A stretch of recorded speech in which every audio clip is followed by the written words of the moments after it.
Welcome to Eternal Darkness, where nightmares come to life. I'll be your host through these twisted tales tonight.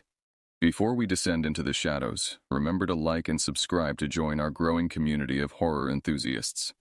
Get comfortable, turn down the lights, and prepare yourself as we begin our journey into the unknown. I've always been a serious hiker. Something about putting miles between myself and civilization clears my head in a way nothing else can. So when my 5-year relationship imploded in the worst possible way, I knew exactly what I needed: distance, solitude, and the kind of physical exhaustion that leaves no energy for overthinking. I was 29 years old when I caught my girlfriend, the woman I'd been planning to propose to in bed with my best friend since college. The kind of friend who'd been at every birthday, every holiday, every significant moment of my adult life. The double betrayal gutted me in ways I'm still unpacking years later. I didn't cry. I didn't yell. I just walked out, threw some gear in my truck, and decided to drive across the country with no particular destination in mind. That was in late September 2017. The plan was simple: drive, hike, camp, repeat. Put as many miles between myself and that apartment as possible. Process the anger and hurt one trail at a time. Utah was actually the state I'd been most excited about. I'd heard stories from other hikers about the incredible, untouched wilderness there, while most tourists flocked to the famous national parks. I'd done my research and settled on Uinta-Wasatch Cache National Forest. The reviews I'd read described vast stretches of unmarked territory, places where you could hike for hours without seeing another soul. Perfect for someone who needed to be alone with his thoughts. I reached the forest on a Wednesday afternoon. The access road was barely maintained, more of a glorified dirt path than an actual road. My truck bounced over ruts and rocks for what felt like forever. The deeper I drove, the more the forest seemed to close in around me. Thick stands of pine and aspen pressed against the narrow track, their branches occasionally scraping against my windows with sounds that made me wince. After about 45 minutes of careful driving, I found a small clearing where the road simply ended. This was as far as vehicles could go. I parked, killed the engine, and sat there for a moment, letting the silence wash over me. It was profound, that silence. No traffic noise, no voices, no artificial sounds at all, just wind moving through branches and the occasional bird call. I stepped out and immediately felt the temperature drop. It had to be at least 15 degrees cooler here than it had been at the forest entrance. The air smelled incredible, that sharp, clean scent of pine mixed with damp earth and decaying leaves. I took a deep breath and felt some of the tension I'd been carrying start to ease. My gear was already packed and ready. I'd learned years ago to keep my hiking pack prepared so I could hit the trail at a moment's notice. I pulled it from the truck bed, checked my supplies: water, first aid kit, emergency blanket, knife, compass, and protein bars, and hoisted it onto my shoulders. The familiar weight felt comforting. I pulled out my phone to check the time, and wasn't surprised to see no service bars. I'd lost signal about 20 miles back. Good. That was exactly what I wanted. No calls, no texts, no reminders of the life I'd just left behind. I opened my Maps app and was relieved to see the downloaded topographical map still displayed perfectly. The GPS function works without cellular service, something a lot of people don't realize. I'd made sure to download detailed maps of this entire area before leaving civilization. According to the map, there was a lookout point about 3.5 miles northeast, at the summit of a modest mountain. The elevation gain looked challenging but manageable, around 1,800 feet over those miles. I made a mental note of my starting coordinates, marked my truck's location on the map, and started walking. The trail, if you could even call it that, was barely visible. This wasn't maintained hiking territory. There were faint game trails here and there. Deer paths, probably. But mostly I was just navigating through dense forest using my compass and GPS. This was exactly the kind of hiking I loved. No crowds, no trail markers, no other humans for miles. Just me, the woods, and the challenge of finding my own way. The terrain was rougher than I'd anticipated. The forest floor was a chaotic mess of fallen logs, rocky outcroppings, and thick underbrush that grabbed at my boots with every step. I had to constantly watch my footing, picking my way carefully over obstacles. It was slow going. I estimated I was only covering about 1.5 miles per hour, maybe less. About an hour in, I felt the first drop of rain hit my face. Then another. Within minutes it was coming down steadily, not a downpour but a persistent drizzle that quickly soaked through my jacket. I stopped and stood there, water dripping off my hood, and felt a surge of frustration. I have a strict policy about hiking in rain. It's dangerous. Trails get slippery, visibility decreases, and the risk of hypothermia increases dramatically if you can't stay dry. I pulled out my phone and checked my progress. I'd only covered about 1.5 miles. The summit was still 2 miles away. The smart thing, the safe thing, was to turn back. I could return another day when conditions were better. Annoyed but resigned, I turned around and began retracing my steps. The rain made everything look different. Landmarks I'd noted on my way out seemed to have shifted or disappeared entirely. I relied heavily on my GPS, constantly checking to make sure I was heading in the right direction. The walk back seemed to take forever. My clothes were soaked. Water had seeped into my boots, and I was starting to shiver.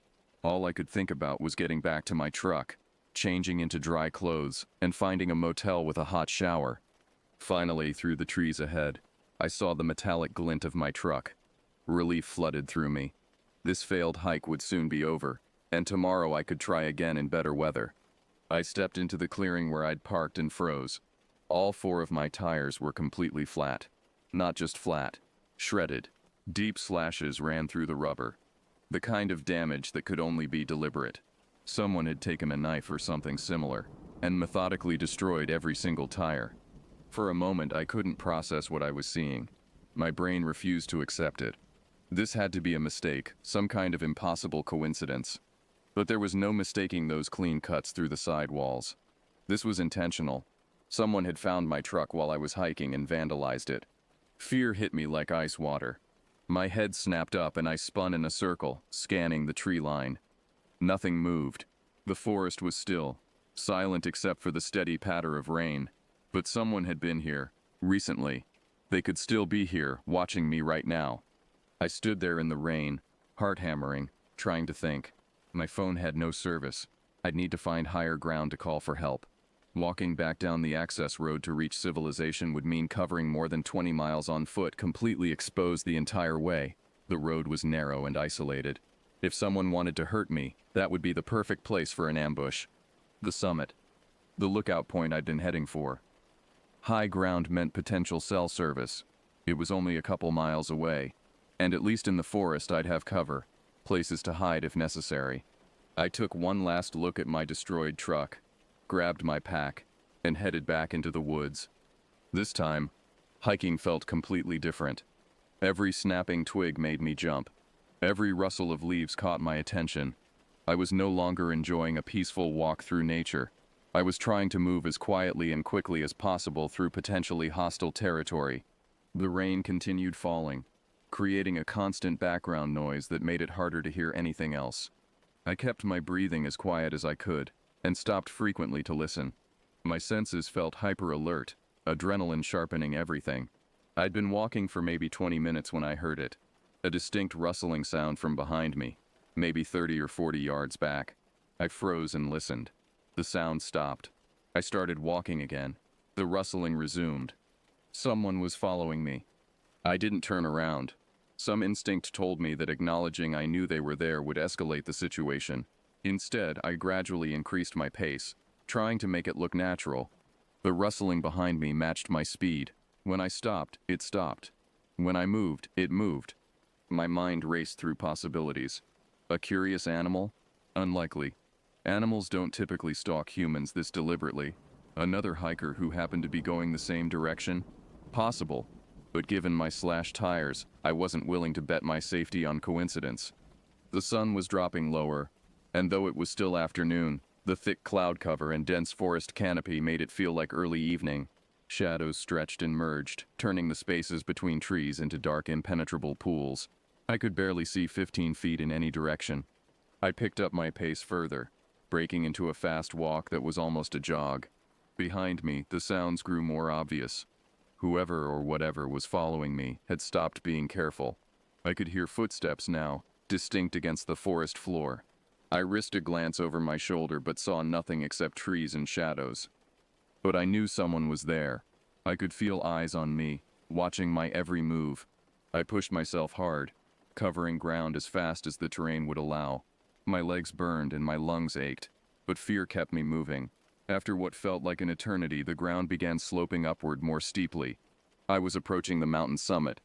That's when I smelled it. Smoke. Faint but distinct. The smell of burned wood carried on the damp air.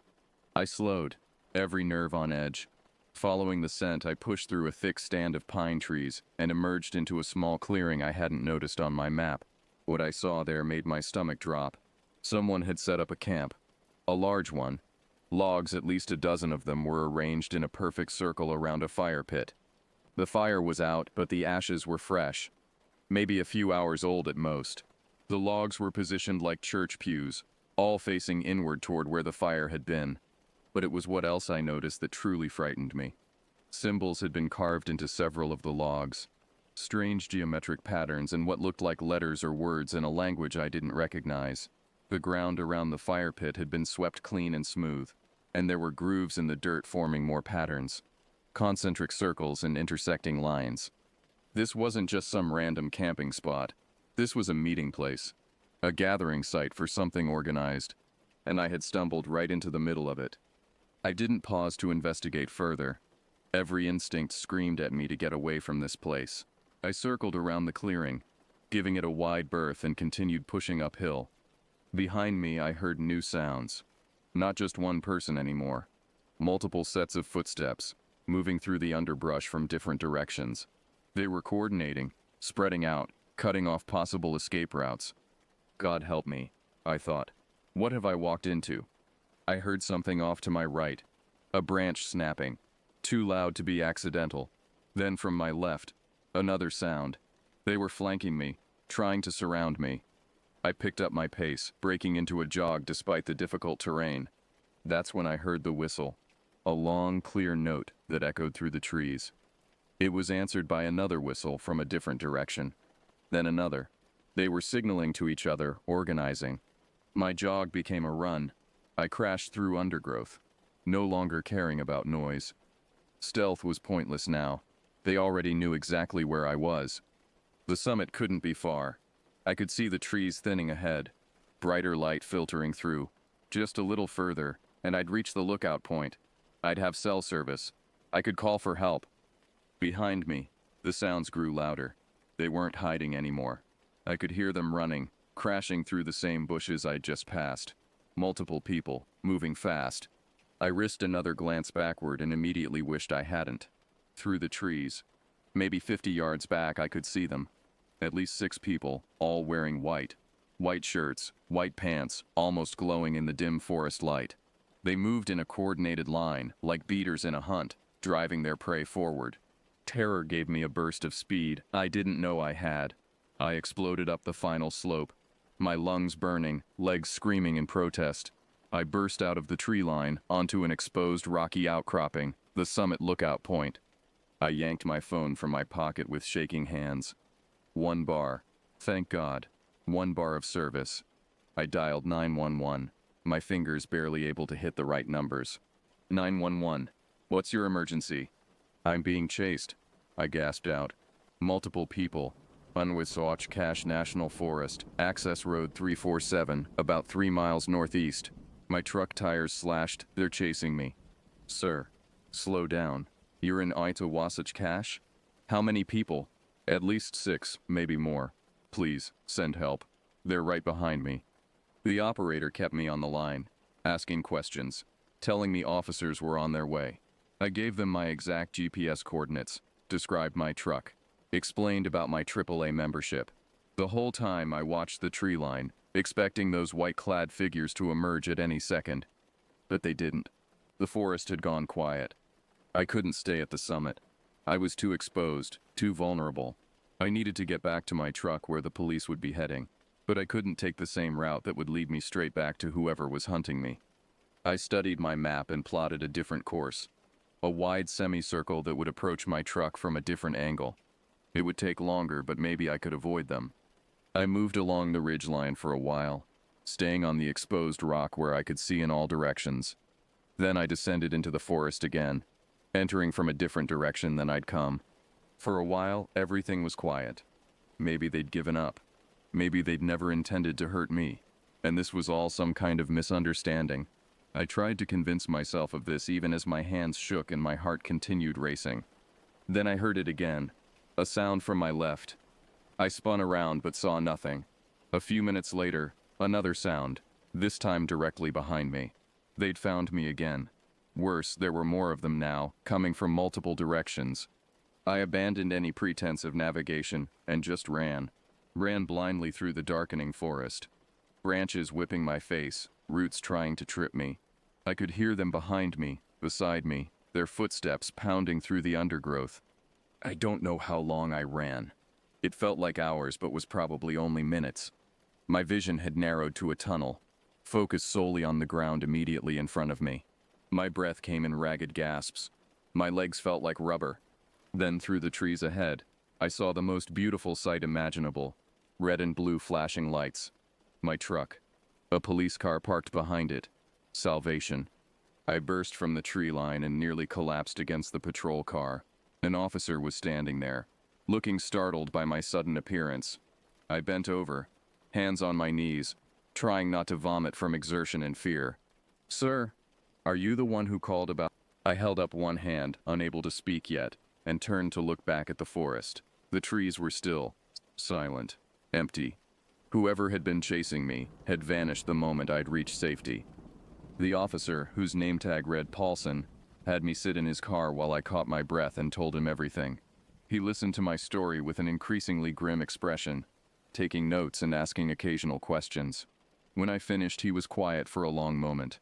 "You're not the first person to report something like this," he finally said. "This particular section of forest has a history. There are groups, religious communities, I guess you'd call them, that consider these woods their territory. They don't like outsiders. Usually they just watch from a distance, make sure you leave. But sometimes," he trailed off, looking uncomfortable. "Sometimes what?" I pressed. "Sometimes they decide to make a point. Slash some tires, chase someone out, send a message that these woods aren't for public use." He shook his head. "We've tried to address it, but these groups are hard to pin down. They don't leave evidence. No permanent structures, no signs of habitation. They just appear when they want to." He'd already called AAA for me, which I was grateful for. As we waited, he took my full statement and gave me paperwork for a police report. The tow truck arrived about 40 minutes later, just as full darkness fell. I rode with the tow truck driver back to town, my truck loaded on his flatbed. The whole ride I kept looking out the windows at the dark forest passing by, half expecting to see figures in white watching from between the trees. That was in September 2017, and I'm 34 now. I've done plenty of hiking since then. I wasn't going to let one bad experience ruin something I love. But I've never gone back to Wenta Wasatch Cache. And I've never again hiked in unmarked territory without telling multiple people exactly where I'm going. What haunts me most isn't just the fear I felt that day. It's the questions that still keep me awake sometimes. If those people just wanted me to leave their territory, why not confront me at my truck? Why the elaborate stalking, the coordinated chase?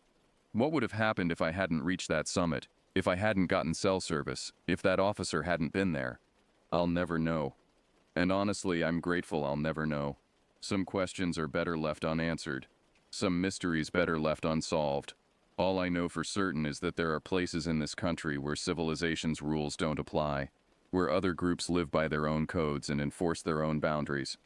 And sometimes, the worst horror isn't the supernatural or the impossible. Sometimes it's just other human beings, and what they're capable of when they think no one is watching.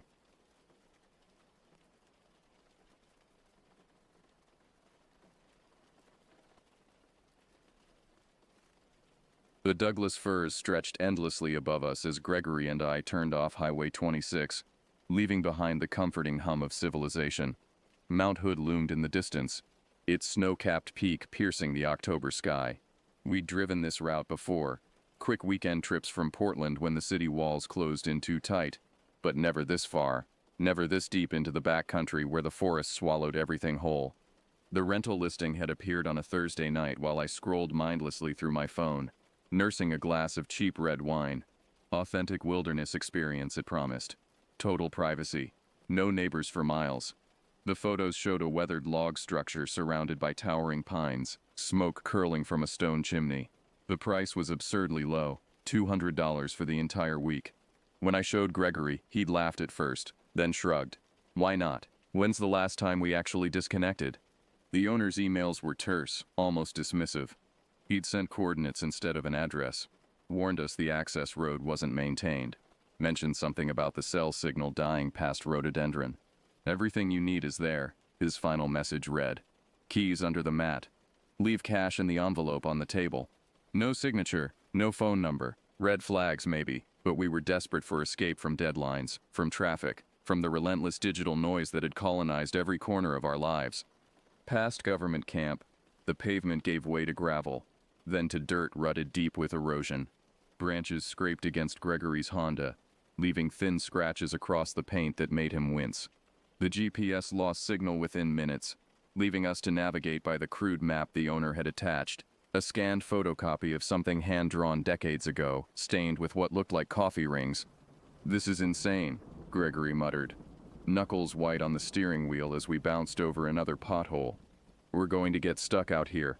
"It's an adventure," I said, trying to sound convinced. After 45 minutes on the deteriorating road, we reached a point where the path simply became impassable. Fallen logs blocked the way, moss-covered and ancient.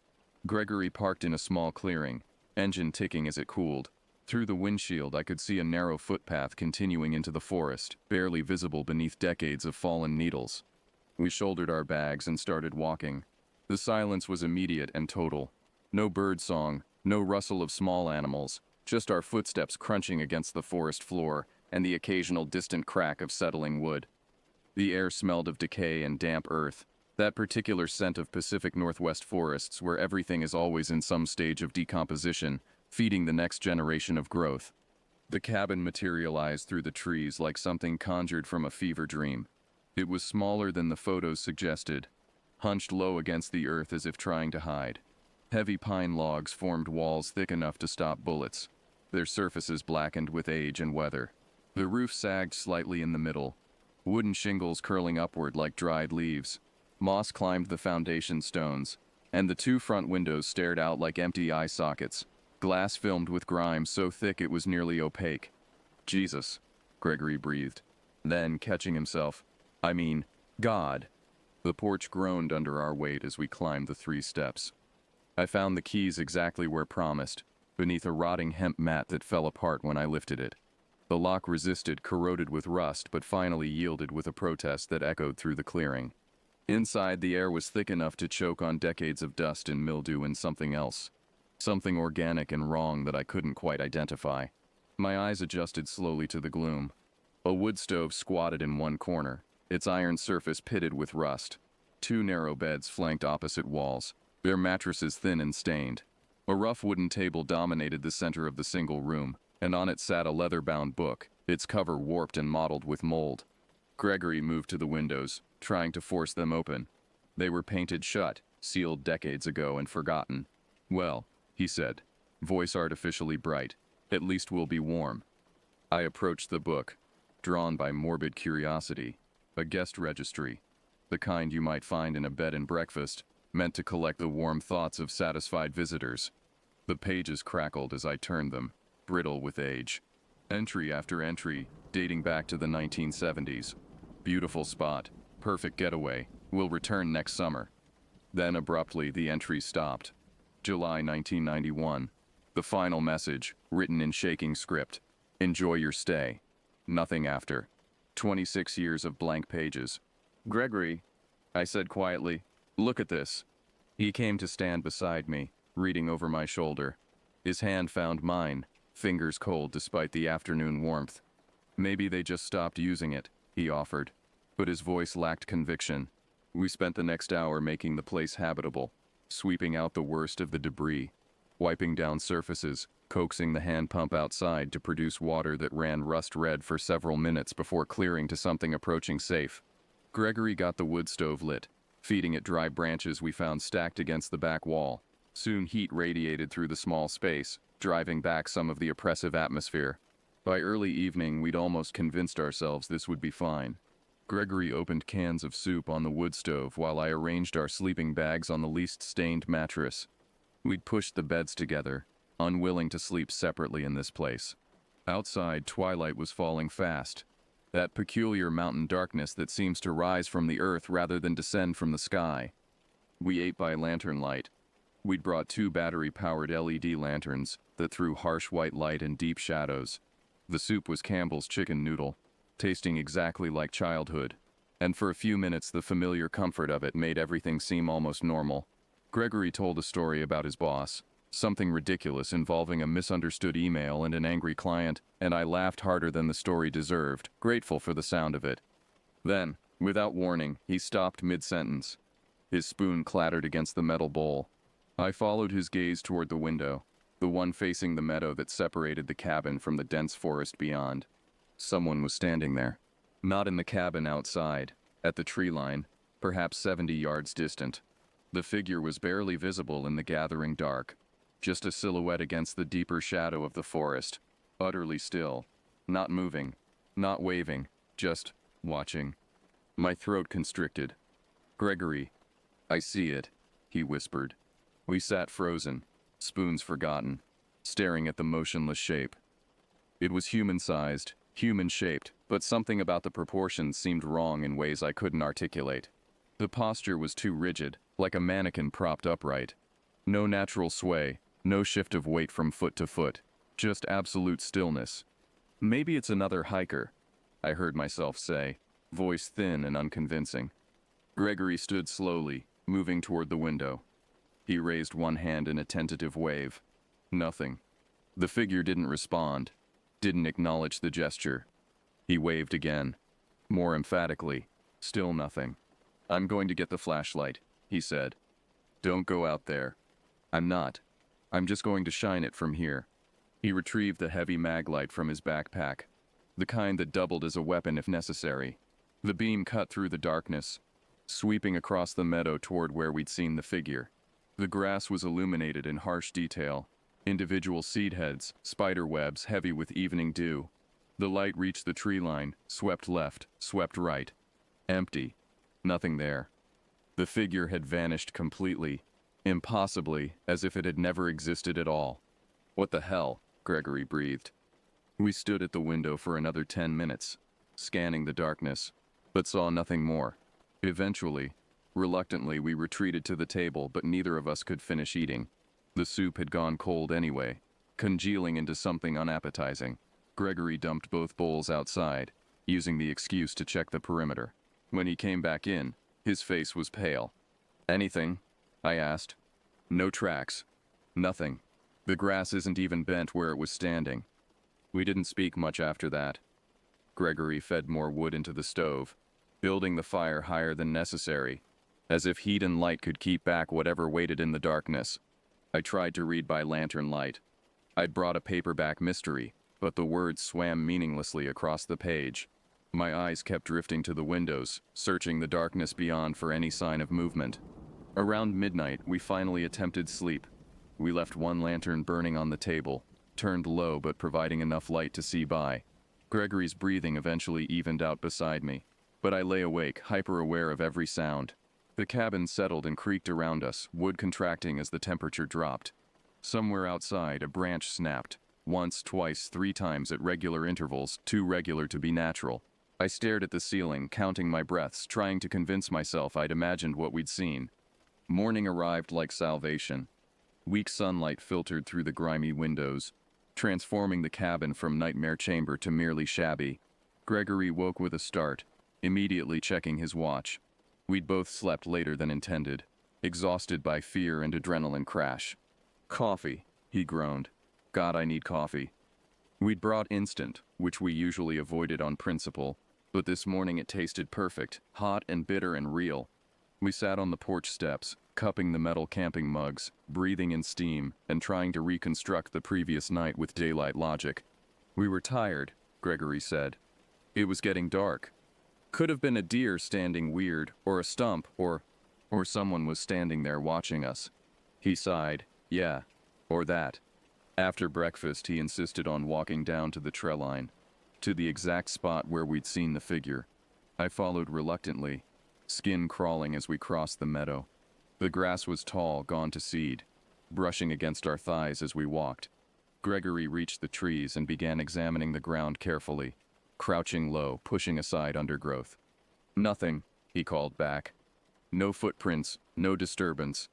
But as I approached, something caught my eye. A glint of metal attached to a tree trunk about head height. Gregory saw it at the same moment. We moved closer, slowly, as if approaching something dangerous. It was a length of rusted wire, deliberately wound around the trunk and secured with old square-cut nails. The kind they stopped making in the 1940s. The wire extended from the tree toward the north, disappearing into thicker undergrowth. We followed it for maybe 20 yards before it simply ended, cut cleanly with what must have been heavy shears, the severed end dangling uselessly. "Boundary marker," Gregory said. "Old property line, maybe. But why is it cut?" He shook his head, clearly uneasy. "Doesn't matter. Come on, let's head back." We spent the rest of the morning trying to normalize the situation. We hiked a short loop trail we'd seen marked on the crude map, following cairns someone had built years or decades ago. The forest pressed close, oppressively dense, old-growth firs blocking out most of the sunlight. The understory was choked with sword ferns and salal, creating a claustrophobic tunnel of green. Once we heard movement in the brush, something large, moving parallel to our path but staying out of sight. Gregory called out, "Hello? Anyone there?" The movement stopped immediately. We waited 5 minutes in silence, then continued, walking faster now, eager to get back to the cabin despite our fears. By afternoon, anxiety had settled into my chest like a physical weight. The cabin offered no comfort. Its musty darkness felt like being sealed in a tomb, but the forest outside was worse. We occupied the porch, that liminal space between shelter and wilderness, trying to read, trying to talk about normal things. But conversation kept dying, replaced by long silences where we both listened to the forest's unnatural quiet. As shadows began lengthening, dread crept back like a living thing. Gregory started building a fire in the stone ring beside the porch, gathering wood with frantic energy, as if staying busy could keep fear at bay. I helped, grateful for the distraction, stacking branches and kindling. The fire caught quickly, flames leaping up, casting dancing light across the clearing. Twilight came. That strange blue hour when nothing is quite solid, when the world becomes uncertain. And there at the tree line, exactly where it had stood before, the figure had returned. Gregory saw it first. His hand shot out, gripping my wrist so hard it hurt. "Oh God," he whispered. "Oh God, it's back." This time I grabbed the binoculars. Good ones, Nikons that Gregory had bought for bird watching, a hobby he'd abandoned after 2 weekends. My hands shook as I raised them, adjusting the focus wheel, bringing the distant figure into sharp clarity. What I saw made my stomach drop sickeningly. It was a man, definitely a man. But something was profoundly wrong. He wore what looked like an old Forest Service uniform. Dark green, but it was tattered and stained, hanging oddly on a frame that seemed too thin. The face was shadowed beneath a wide-brimmed ranger hat. Features indistinct, but the posture was what terrified me most. Perfectly still, arms at sides, facing directly toward us with an intensity I could feel even at this distance. "What do you see?" Gregory's voice was tight with panic. "A ranger. Old uniform. He's just standing there, staring. Is he real?" "I don't know. I don't know." We watched for 10 minutes, maybe longer. The figure never moved. Not once. Didn't shift weight. Didn't adjust position. Didn't do any of the thousands of small unconscious movements humans make. Just stood, watching our fire burn, watching us. Finally, as full darkness fell, Gregory couldn't bear it anymore. He grabbed the flashlight, aimed it at the tree line, and switched it on. The beam swept across the distance, illuminating trees and undergrowth. The spot where the figure had stood was empty, again, as if it had never been there at all. Neither of us spoke. Gregory's hand found mine in the darkness, squeezing so hard his knuckles cracked. We retreated inside, barricading the door with the heavy table, checking the windows were latched, though the flimsy metal fasteners would stop nothing. We huddled together on the bed, both lanterns burning bright, sitting upright against the wall, too afraid to lie down, too afraid to sleep. Dawn couldn't come fast enough. We'd spent the night in shifts, one watching while the other dozed fitfully, jerking awake at every sound. My eyes burned with exhaustion, and Gregory looked worse, face pale, a nervous tick pulling at his left eye. As soon as gray light began filtering through the windows, we made our decision without discussion. We were leaving. We threw supplies haphazardly into bags, abandoned anything non-essential. Gregory was stuffing clothes into his backpack when he suddenly stopped, head cocked, listening. "Did you hear that?" I hadn't heard anything, but his alarm was contagious. "What?" "Outside." Metal sound, like someone's at the car. We'd left the Honda nearly a quarter-mile away, down that overgrown trail. Someone messing with it would be audible from this distance only if they wanted to be heard. Gregory grabbed the maglite and headed for the door. I followed, unable to bear being separated, unwilling to stay in the cabin alone. The morning air was cold and damp, our breath visible in clouds. We moved quickly down the trail, Gregory setting a nearly jogging pace. When we reached the clearing where we'd parked, my heart sank instantly.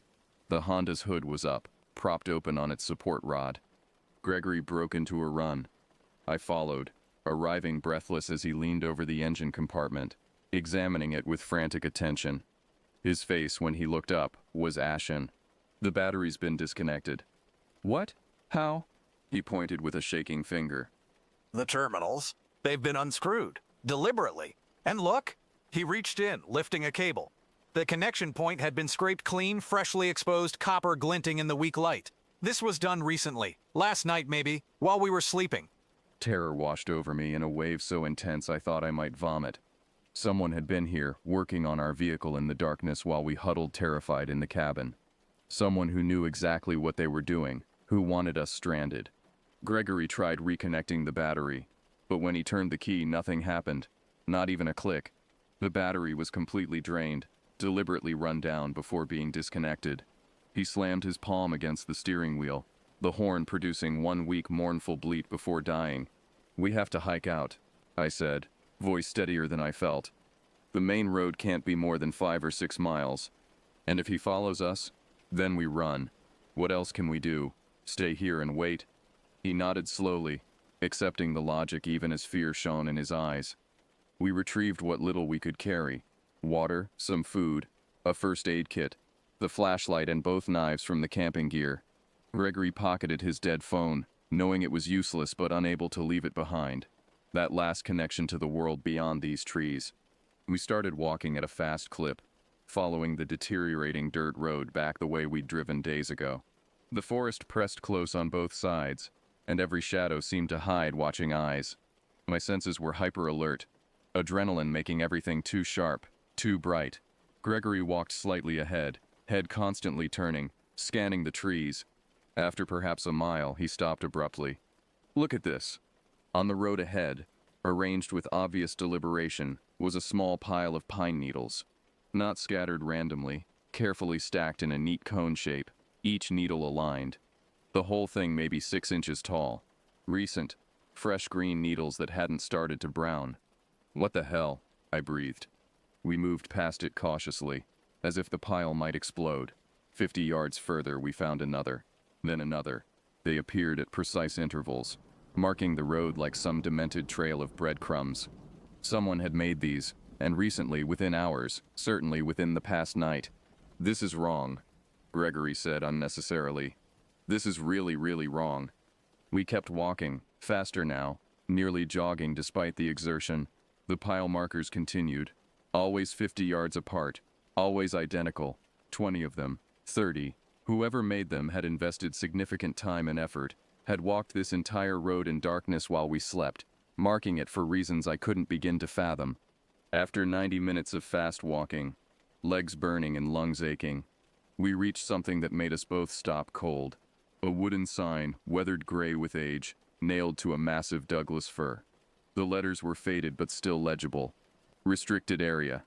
Property of U.S. Forest Service. Site 17A. Keep out." "Site 17A," Gregory repeated. "You ever heard of that?" I shook my head. I'd hiked extensively in this region over the years, knew most of the administrative divisions and research areas. This was new. Below the main sign, someone had attached a second, smaller board, much newer, the wood still showing traces of yellow pine color. On it, written in fresh paint, were 2 words: turn back. My mouth went dry. Someone put that there. Recently. For us? Who else would it be for? We haven't seen another person in 3 days.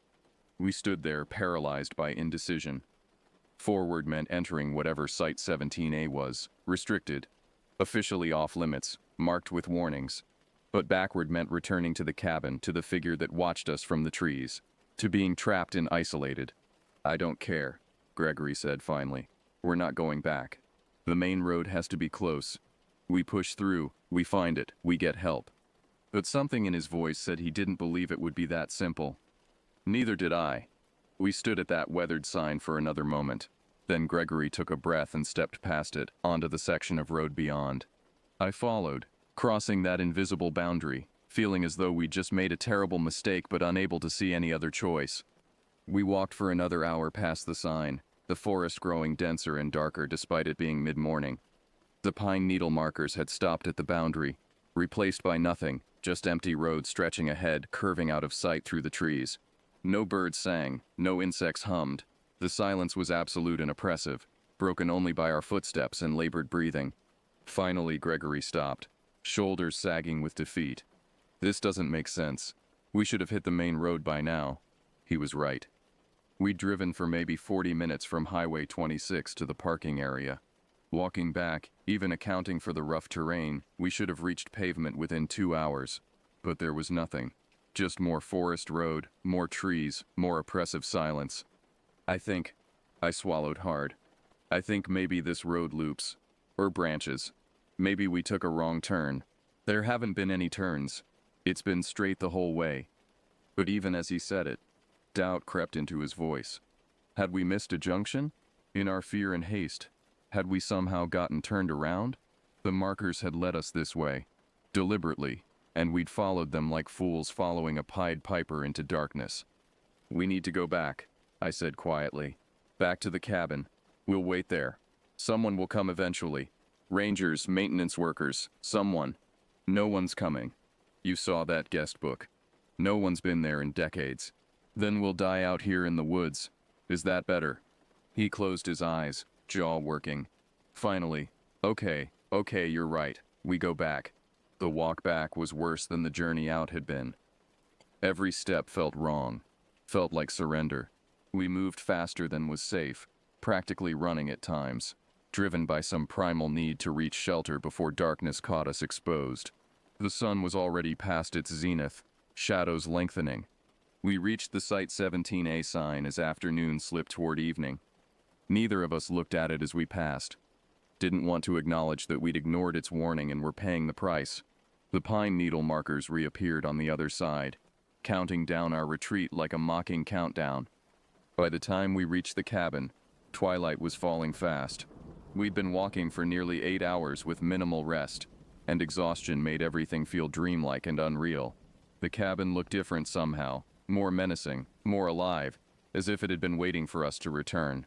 Gregory checked the door, still unlocked, exactly as we'd left it. Inside, nothing had changed except... I stopped, staring at the table. The leather guest book lay open now, though I was certain we'd left it closed, and on the blank page someone had written in fresh ink, "Welcome back." Gregory saw it at the same moment. His breathing became rapid and shallow. No. We checked the entire cabin frantically. The corners, under the beds, inside the wood stove. Empty.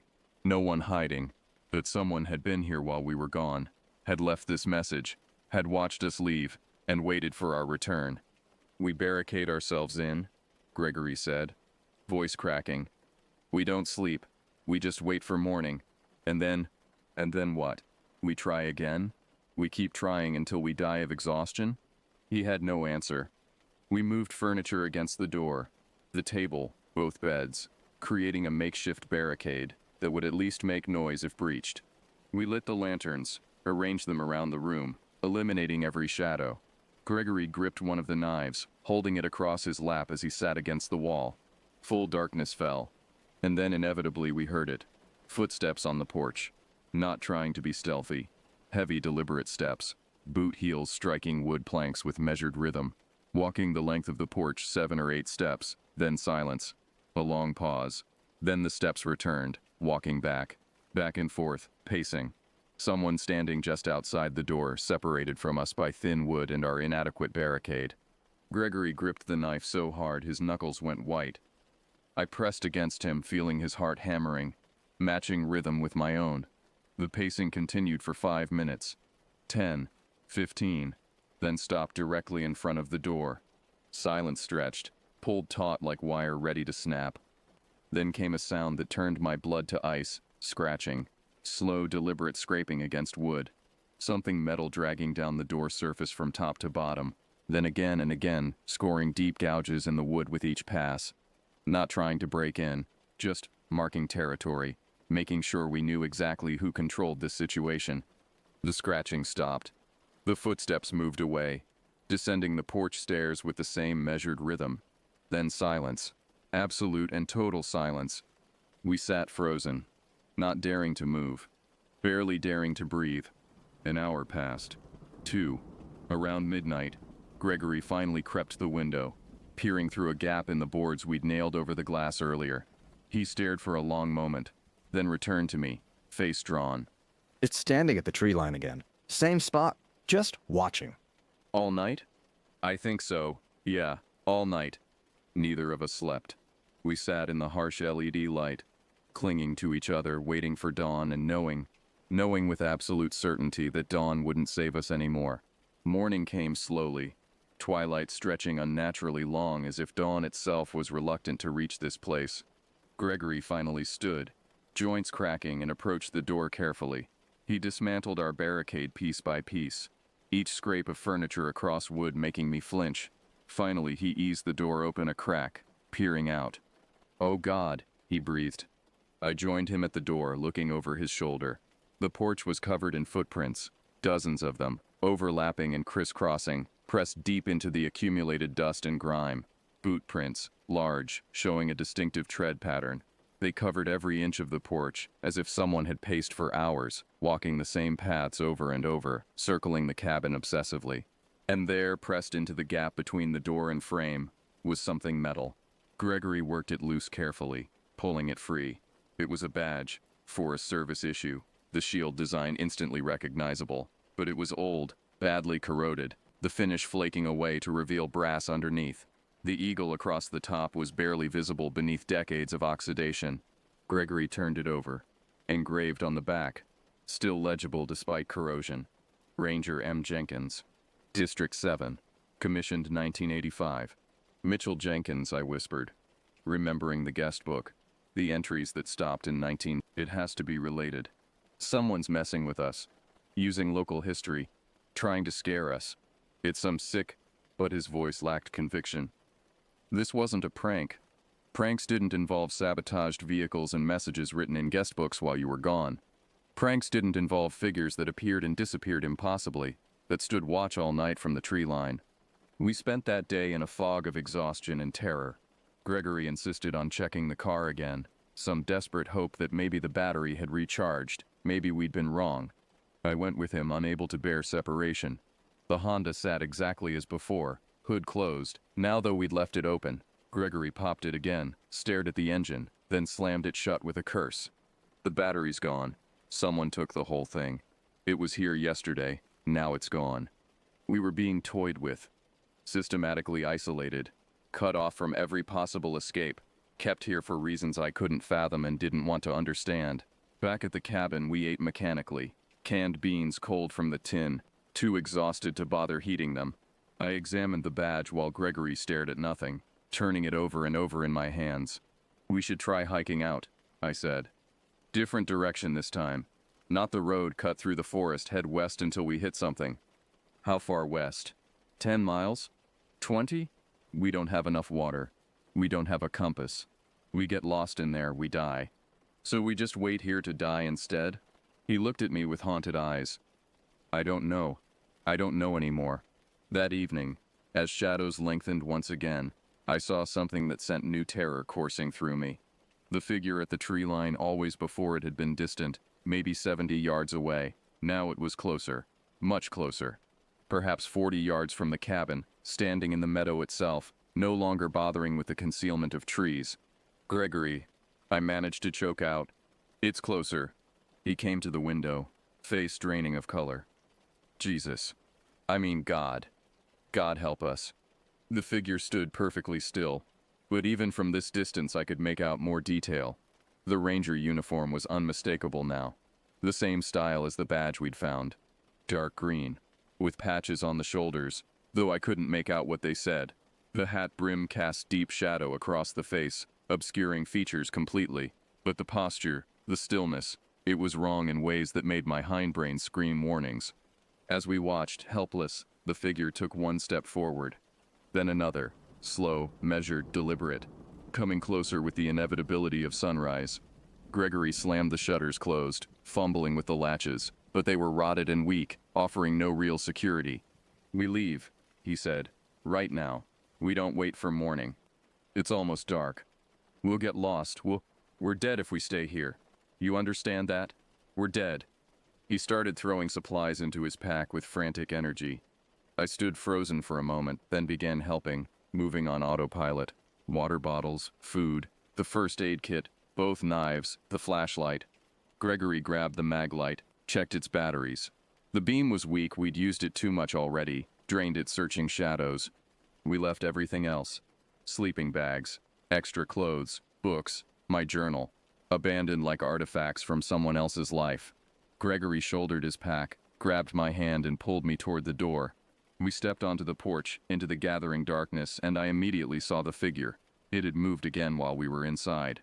Now it was perhaps 20 yards away, close enough that I could see how it didn't quite stand like a person should, how the arms hung at slightly wrong angles, how the head tilted with subtle wrongness. "Run," Gregory whispered. Then louder, "Run." We bolted down the porch steps, into the meadow, sprinting away from the cabin and the watching figure. My pack bounced painfully against my spine, flashlight beam bouncing wildly as I ran. Behind us I heard nothing. No footsteps, no pursuit, just silence. But somehow that was worse. I didn't dare look back. We crashed through the forest blindly, branches whipping our faces, roots trying to trip us at every step. Gregory's flashlight beam carved a jerky path through the darkness ahead, illuminating trees and shadows and fragments. My lungs burned, legs screaming, but terror drove me forward, wouldn't let me slow. After what might have been 10 minutes or an hour, time had lost meaning. Gregory finally stopped, doubled over and gasping. I collided with him, nearly knocking us both down. We stood in a small clearing, breathing like wounded animals, listening. Silence. Complete silence. No sounds of pursuit. No crashing footsteps following us through the undergrowth. Just the rasp of our breathing, and the hammer of my heart in my ears. Gregory swallowed hard. "Do you think we lost it?" I didn't answer. Because that's when I heard it. A rhythmic crunching sound. Faint but distinct. Footsteps. Walking, not running. Steady, unhurried, but getting closer. Coming from the direction we'd run. "Move," I hissed. "Move, move, move." We started running again, abandoning any pretense of stealth. The footsteps behind us never accelerated, never broke into a run, just maintained that same measured pace. But somehow they were keeping up, drawing slowly, inexorably closer.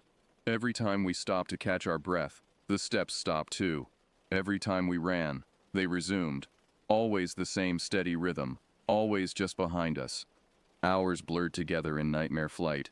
Gregory's flashlight finally died, plunging us into near-total darkness relieved only by faint moonlight filtering through the canopy. We stumbled over obstacles we couldn't see, fell and scrambled back up, drove ourselves forward through sheer will. The footsteps never stopped, never varied, following us with the patience of something that had all the time in the world.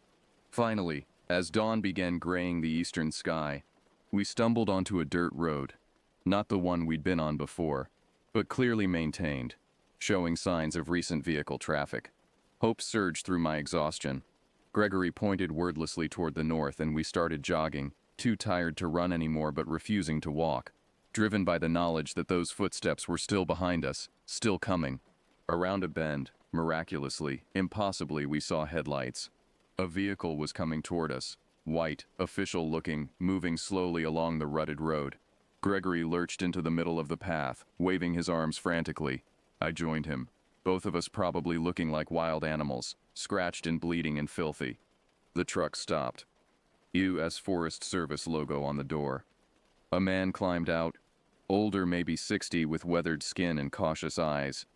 He looked at us carefully, hand resting near something on his belt. Pepper spray, maybe, or a radio. You folks lost? Please. Gregory's voice broke. Please. Someone's following us. Someone's been. There's a cabin, and the car was sabotaged, and there's something. Slow down, the ranger said, tone professional but wary. You're saying you're in trouble? Yes. God, yes. There's a man. He's been stalking us for days, and he... Where were you staying? A cabin. Off Lalo Pass Road. We rented it online, but there's someone there, and... The ranger's expression changed. Something flickered across his face. Recognition, concern, maybe fear. Cabin off Lalo Pass Road. How far in? Maybe 5 miles? 6? I don't know, we got lost trying to get out. Get in the truck, he said quietly. Both of you, now. We climbed into the cab gratefully, its warmth and solidity like a return to civilization. The ranger, his name tag read H. Redden, radioed something in code I didn't understand, then started driving. Not back the way he'd come, but north, deeper into the forest. Where are we going? Gregory asked. Ranger Station, District Headquarters. You'll be safe there while we sort this out. He glanced at us in the rearview mirror. Tell me everything. From the beginning. We did. The whole story spilled out. The rental listing, the cabin, the watching figure, the sabotaged car, the messages, the badge. Ranger Redden listened in silence, his expression growing grimmer with each detail. When we finished, he was quiet for a long moment. That cabin, he finally said, it's not supposed to be rented. Hasn't been habitable since '92. What happened in '92? I asked, though some part of me didn't want to know. He pulled the truck over, stopped, turned to face us properly. Murder-suicide. Ranger named Mitchell Jenkins. He'd been stationed out there alone for 3 years too long. Forest Service doesn't do that anymore for a reason. He went strange, paranoid, started reporting things that weren't there. Then one night he found some hikers who'd set up camp illegally on his district. 20-year-old couple from Salem. My stomach clenched. What happened? He shot them. Then himself. They found all 3 bodies a week later when he didn't respond to radio checks. Place got condemned after that. Officially closed. No one should have been able to rent it. Gregory pulled out the badge we'd found, handed it forward silently. Ranger Redden took it, turned it over, read the engraving. His face went pale. This is Mitchell's badge. They buried him with this. I was at the funeral. Then how? I started, but couldn't finish the question. Redden shook his head slowly. I don't know, but I've heard stories. Other rangers, ones who worked this district, they talk about seeing someone in old uniform out there sometimes. Standing watch, like he never left. You're saying it's a ghost, Gregory said flatly. You expect us to believe. I expect you to believe you got lucky, Redden interrupted. That you got out at all, because others haven't. He put the truck back in gear, drove in silence the rest of the way to the ranger station. It was a squat concrete building, ugly but reassuringly solid and official. Inside, he made us coffee, took formal statements, contacted the county sheriff. Other rangers arrived, listened to our story with expressions that ranged from skeptical to carefully neutral. They sent a team to the cabin that afternoon, found it exactly as we'd described. Dust and decay, and the guest book with its impossible entries. Found our abandoned camping gear, found the scratches on the door, and the boot prints covering the porch. Took photographs, measurements, collected evidence. They never found Mitchell Jenkins' badge. When we asked about it, Ranger Redden frowned and checked the evidence log. No badge listed. He showed us his truck, opened the center console where he'd placed it. Empty. I put it right there, he insisted. Right there. I know I did. We stayed at the ranger station that night, sleeping in a storage room on cots they brought in. Too afraid to be alone. The sheriff came the next morning, took more statements, asked pointed questions about drugs and alcohol, clearly thinking we'd manufactured the whole thing in some kind of shared psychosis. On the third day, they drove us back to civilization, to a cheap motel near Zigzag, where we could wait for a tow truck to retrieve Gregory's Honda. They'd checked it. Battery truly gone. Terminals scraped clean. Theft, they said. Kids, probably. Happens sometimes. We didn't argue. Just thanked them and waited for the car. The tow truck brought the Honda back 2 days later. New battery installed. We drove back to Portland in silence, neither of us wanting to discuss what had happened. Both of us trying to convince ourselves it had been some elaboration of natural events, squatters maybe, or someone living rough in the forest who'd gotten their kicks terrorizing tourists. That lasted about a week, long enough for the scratches on my face to scab over, for the bruises from our panicked flight to fade to yellow, long enough to almost sleep through the night without jerking awake at every sound. Almost. I was at work. I'd gone back reluctantly, taken grief from my boss about the sick days, when my phone buzzed with a text from an unknown number. I almost deleted it without looking, assuming spam. Something made me open it instead. The message contained a photo. Grainy, taken through glass.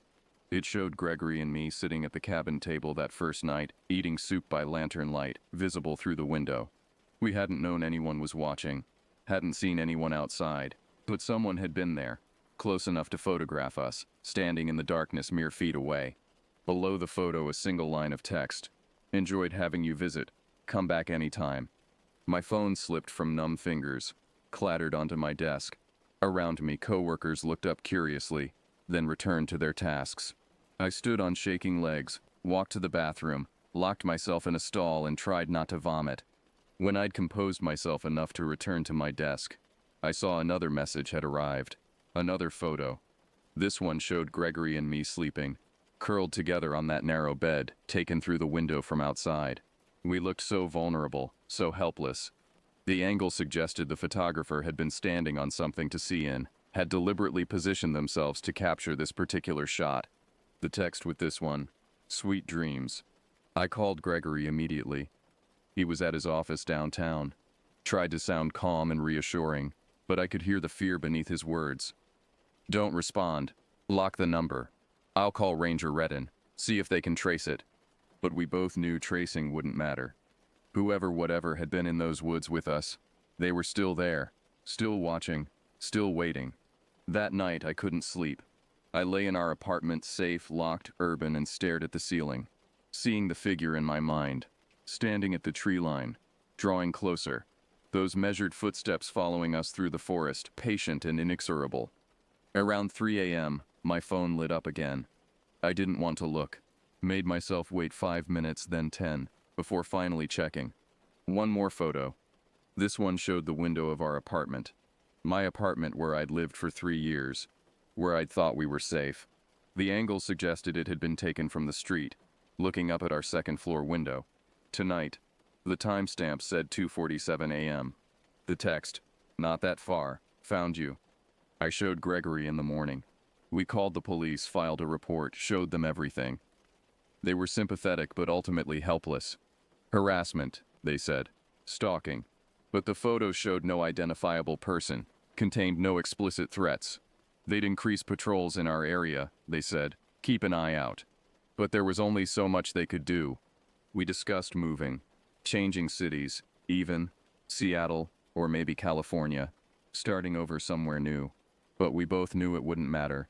Whatever had attached itself to us in those woods, it had followed us home, was still following, would keep following. I deleted the messages but couldn't delete the memories. Some nights I'll be drifting towards sleep and I'll jerk awake, certain I heard boot falls on the pavement outside. Or I'll be walking home from work and feel eyes on my back, turn and see nothing but crowds of commuters. But the feeling persists. Gregory installed extra locks on all our windows. Got a security system despite the expense. It helps, a little.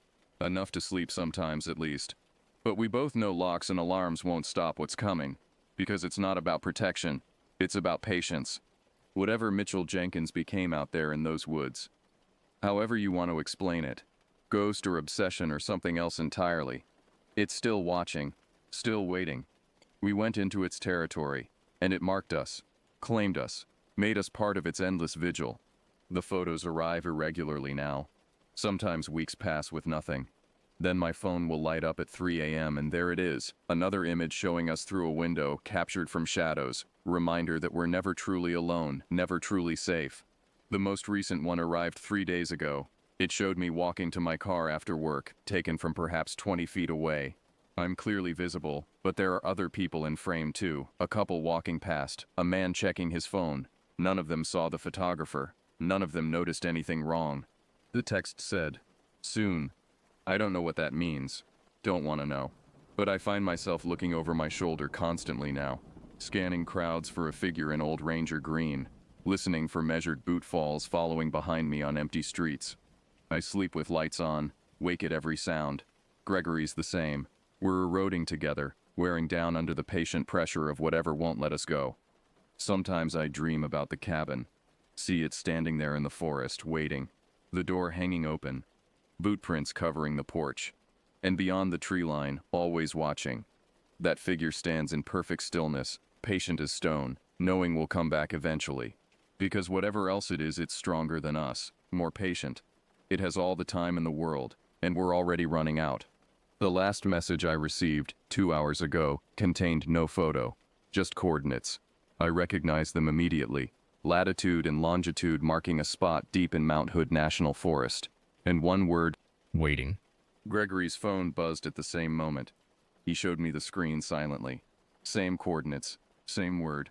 We sat together on our couch, in our locked apartment with its security system armed, and knew with absolute certainty that eventually, maybe tonight or maybe in weeks, we'd go back. We'd follow those coordinates. We'd return to those woods. Because Mitchell Jenkins isn't done with us yet. And some part of us, the part that walked past his warning signs, that ignored every instinct screaming at us to leave, knows we were never meant to escape at all. We're just on borrowed time now, counting down the hours until we return to finish whatever story started when we first saw that figure watching from the trees. The cabin is still there. I know it is.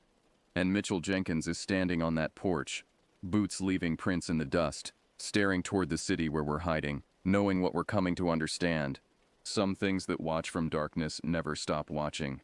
Never stop waiting, never let go, and we went too deep into his territory to ever really leave.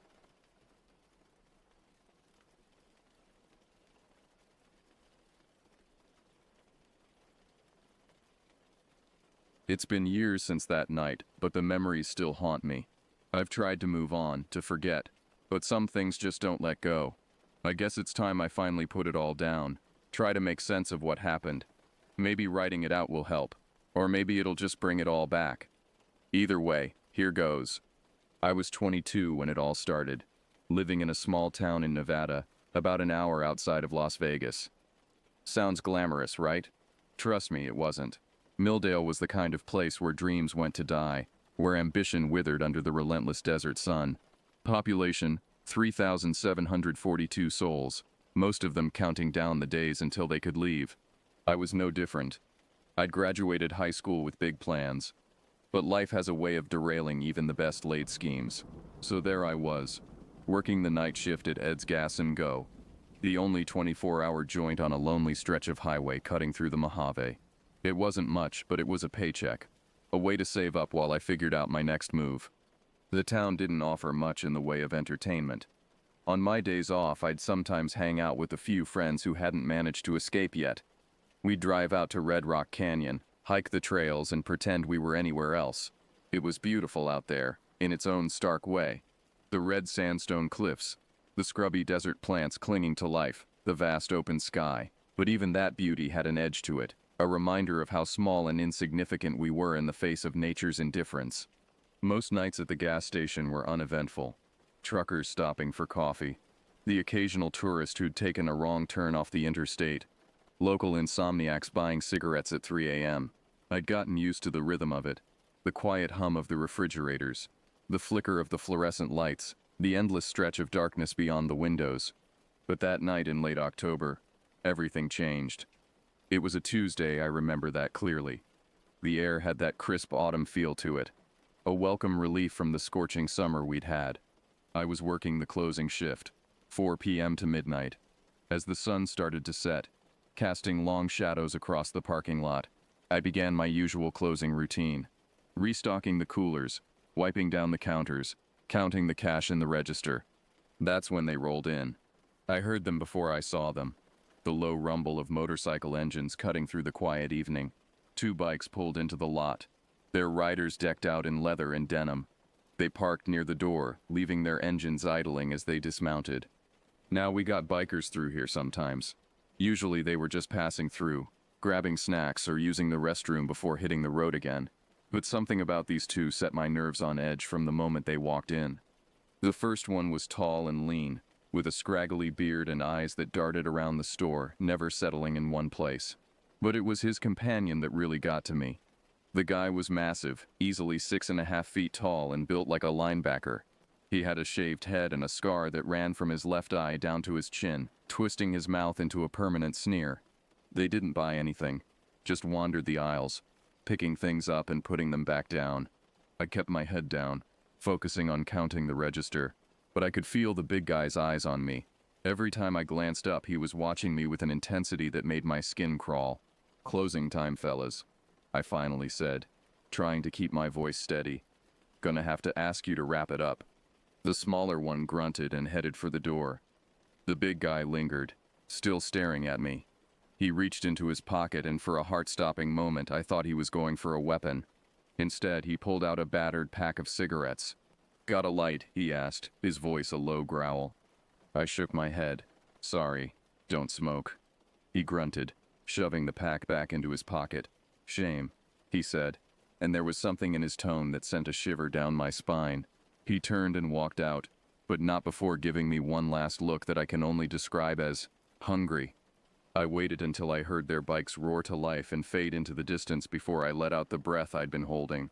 My hands were shaking as I finished locking up, and I couldn't shake the feeling that something was very, very wrong. The parking lot was dimly lit, the old sodium lamps casting everything in a sickly yellow glow. The nearest building was an abandoned diner about a quarter mile down the road. Beyond that, nothing but desert stretching out into the darkness. I hurried to my car, an old Honda Civic that had seen better days. The whole time I kept glancing over my shoulder, half expecting to see those bikers lurking in the shadows. As I fumbled with my keys, I caught a glimpse of movement out of the corner of my eye. There, at the edge of the lot, were 2 figures, just standing there watching me. Even in the poor light, I recognized the hulking shape of the bigger biker. Panic surged through me. I managed to get the key in the lock, yanking the door open and practically diving inside. My hands were shaking so badly I could barely get the key in the ignition. The engine sputtered once, twice, refusing to turn over. Come on," I muttered, glancing up to see one of the figures starting to walk towards me. Finally, mercifully, the engine roared to life. I threw the car into reverse, tires squealing as I peeled out of the lot. I didn't slow down until I was on the highway, the gas station nothing but a speck in my rearview mirror. By the time I got home to my small apartment on the outskirts of town, I was a wreck. I double-checked all the locks, even dragged a chair in front of the door for good measure. Sleep was out of the question.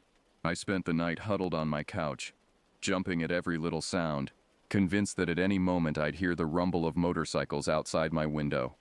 When dawn finally broke, I felt hollow, wrung out. But as the sun rose higher in the sky, bathing everything in its harsh light, I started to feel foolish. Had I overreacted? Maybe those guys were just passing through, and my imagination had run wild. I tried to shake it off as I got ready for my shift. It was probably nothing, I told myself. Just an ordinary night at a gas station in the middle of nowhere. But deep down, a part of me knew better. Something had changed that night, set in motion a chain of events that would upend my life in ways I couldn't begin to imagine. If only I'd known then what was coming. Maybe I could have done something, anything to change it. But that's the thing about horror, isn't it? It creeps up on you, silent and patient, waiting for the perfect moment to strike. And strike it did. The day after my encounter with the bikers dawned bright and clear, the kind of perfect autumn day that makes you forget the chill of the night before. I hadn't slept much, my mind replaying the events at the gas station over and over. By the time I dragged myself out of bed, I was exhausted and on edge. I had the day shift, 8 a.m. to 4 p.m., and I seriously considered calling in sick. But I needed the money, and a part of me hoped that the routine of work would help settle my nerves. So I dragged myself to my beat-up Civic, checking the back seat before I got in, a new habit I'd picked up overnight. The drive to work was uneventful, but I couldn't shake the feeling of being watched. Every car that passed, every person I saw on the street, seemed potentially threatening. I knew I was being paranoid, but after last night, I couldn't help it. When I pulled into the gas station lot, I was relieved to see my friend Cassie's car already there. Cassie was a few years older than me, one of the few people in town I actually connected with. She worked part-time at the station while taking online classes, dreaming of the day she could leave Milldale behind. As I walked in, the bell above the door jingling, Cassie looked up from her phone and gave me a concerned look. "Geez, you look like hell," she said by way of greeting. I managed a weak smile. Thanks. Didn't sleep much. Cassie's brow furrowed. Everything okay? I hesitated. Part of me wanted to brush it off, pretend everything was fine, but Cassie had always been a good listener, and I needed to talk to someone about what had happened. So I told her. About the bikers, the way they'd acted, the feeling of being watched in the parking lot. As I spoke, I could see the concern growing on Cassie's face. When I finished, she was quiet for a moment. "That's pretty freaky," she said finally. "Did you call the cops?" I shook my head. "And tell them what? That some guys came into the store and didn't buy anything? That I got spooked in a dark parking lot? They'd laugh me out of town." Cassie nodded, understanding. In a small town like ours, you didn't call the cops unless you had a damn good reason. And as unsettling as my experience had been, it wasn't exactly a crime. "Well, you're safe now," Cassie said, reaching out to squeeze my arm. "And hey, I can give you a ride home after your shift if you want, just in case." I felt a wave of gratitude wash over me. "Thanks, Cassie. I might take you up on that." The rest of the morning passed slowly. Every time the bell rang, I'd tense up, half expecting to see those bikers walk in. But it was just the usual crowd. Locals grabbing coffee, truckers fueling up, the occasional tourist asking for directions. Around noon, Cassie's shift ended, but she stuck around, saying she wanted to grab lunch from the diner down the road. I suspected she was really staying to keep an eye on me, and I appreciated it more than I could say. As we were chatting by the register, a local news report on the small TV in the corner caught my attention. The anchor, a woman with too perfect hair and a practiced, concerned expression, was talking about a missing hiker. Local authorities are asking for the public's help in locating 28-year-old Michael Chen, who was last seen 3 days ago entering the Red Rock Canyon National Conservation Area, the anchor said. Chen's car was found in the parking lot, but there's been no sign of him on any of the trails. Cassie shook her head. "That's the third one this year," she said. "You'd think people would learn to be more careful out there." I nodded, but something about the story nagged at me. Red Rock Canyon wasn't exactly the wilderness. It was a popular spot, well-traveled. How did someone just vanish out there? The thought stuck with me for the rest of my shift. As the day wore on and the shadows began to lengthen, I found myself growing more and more anxious. By the time 4 p.m. rolled around, I was a bundle of nerves. True to her word, Cassie was waiting for me as I clocked out. "Ready to go?" she asked, dangling her car keys.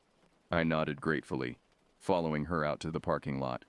As we drove away from the gas station, I felt some of the tension start to ease out of my shoulders. Maybe I had overreacted. Maybe those bikers were long gone, just passing through on their way to somewhere else. But as we turned onto my street, I saw something that made my blood run cold. There, parked across from my apartment building, were 2 motorcycles. They weren't the same ones from last night. At least I didn't think they were. But the sight of them was enough to send my heart racing. "Cassie," I said, my voice barely above a whisper, "can I stay at your place tonight?" She followed my gaze, her eyes widening as she saw the bikes. Without a word, she nodded and kept driving, leaving my apartment and those ominous motorcycles behind us. As we headed to Cassie's place on the other side of town, I couldn't shake the feeling that something was very wrong in Milldale. The missing hiker, the bikers, the constant sense of being watched, it all added up to something, but I couldn't quite grasp what. All I knew was that the quiet little town I'd grown up in suddenly felt like a very dangerous place to be. The next few days passed in a haze of anxiety and sleepless nights. I stayed at Cassie's place that first night, tossing and turning on her lumpy couch, jumping at every sound. By morning, I was exhausted but too wired to rest. "Cassie, bless her, didn't push me to talk about it. She just made coffee, stronger than usual, and sat with me in companionable silence as the sun rose. When it was time for me to head to work, she insisted on driving me again. "It's no trouble," she said, waving off my protests. "Besides, I've got some errands to run in that part of town anyway." I knew she was lying. There wasn't much of anything near the gas station, but I was too grateful to call her on it.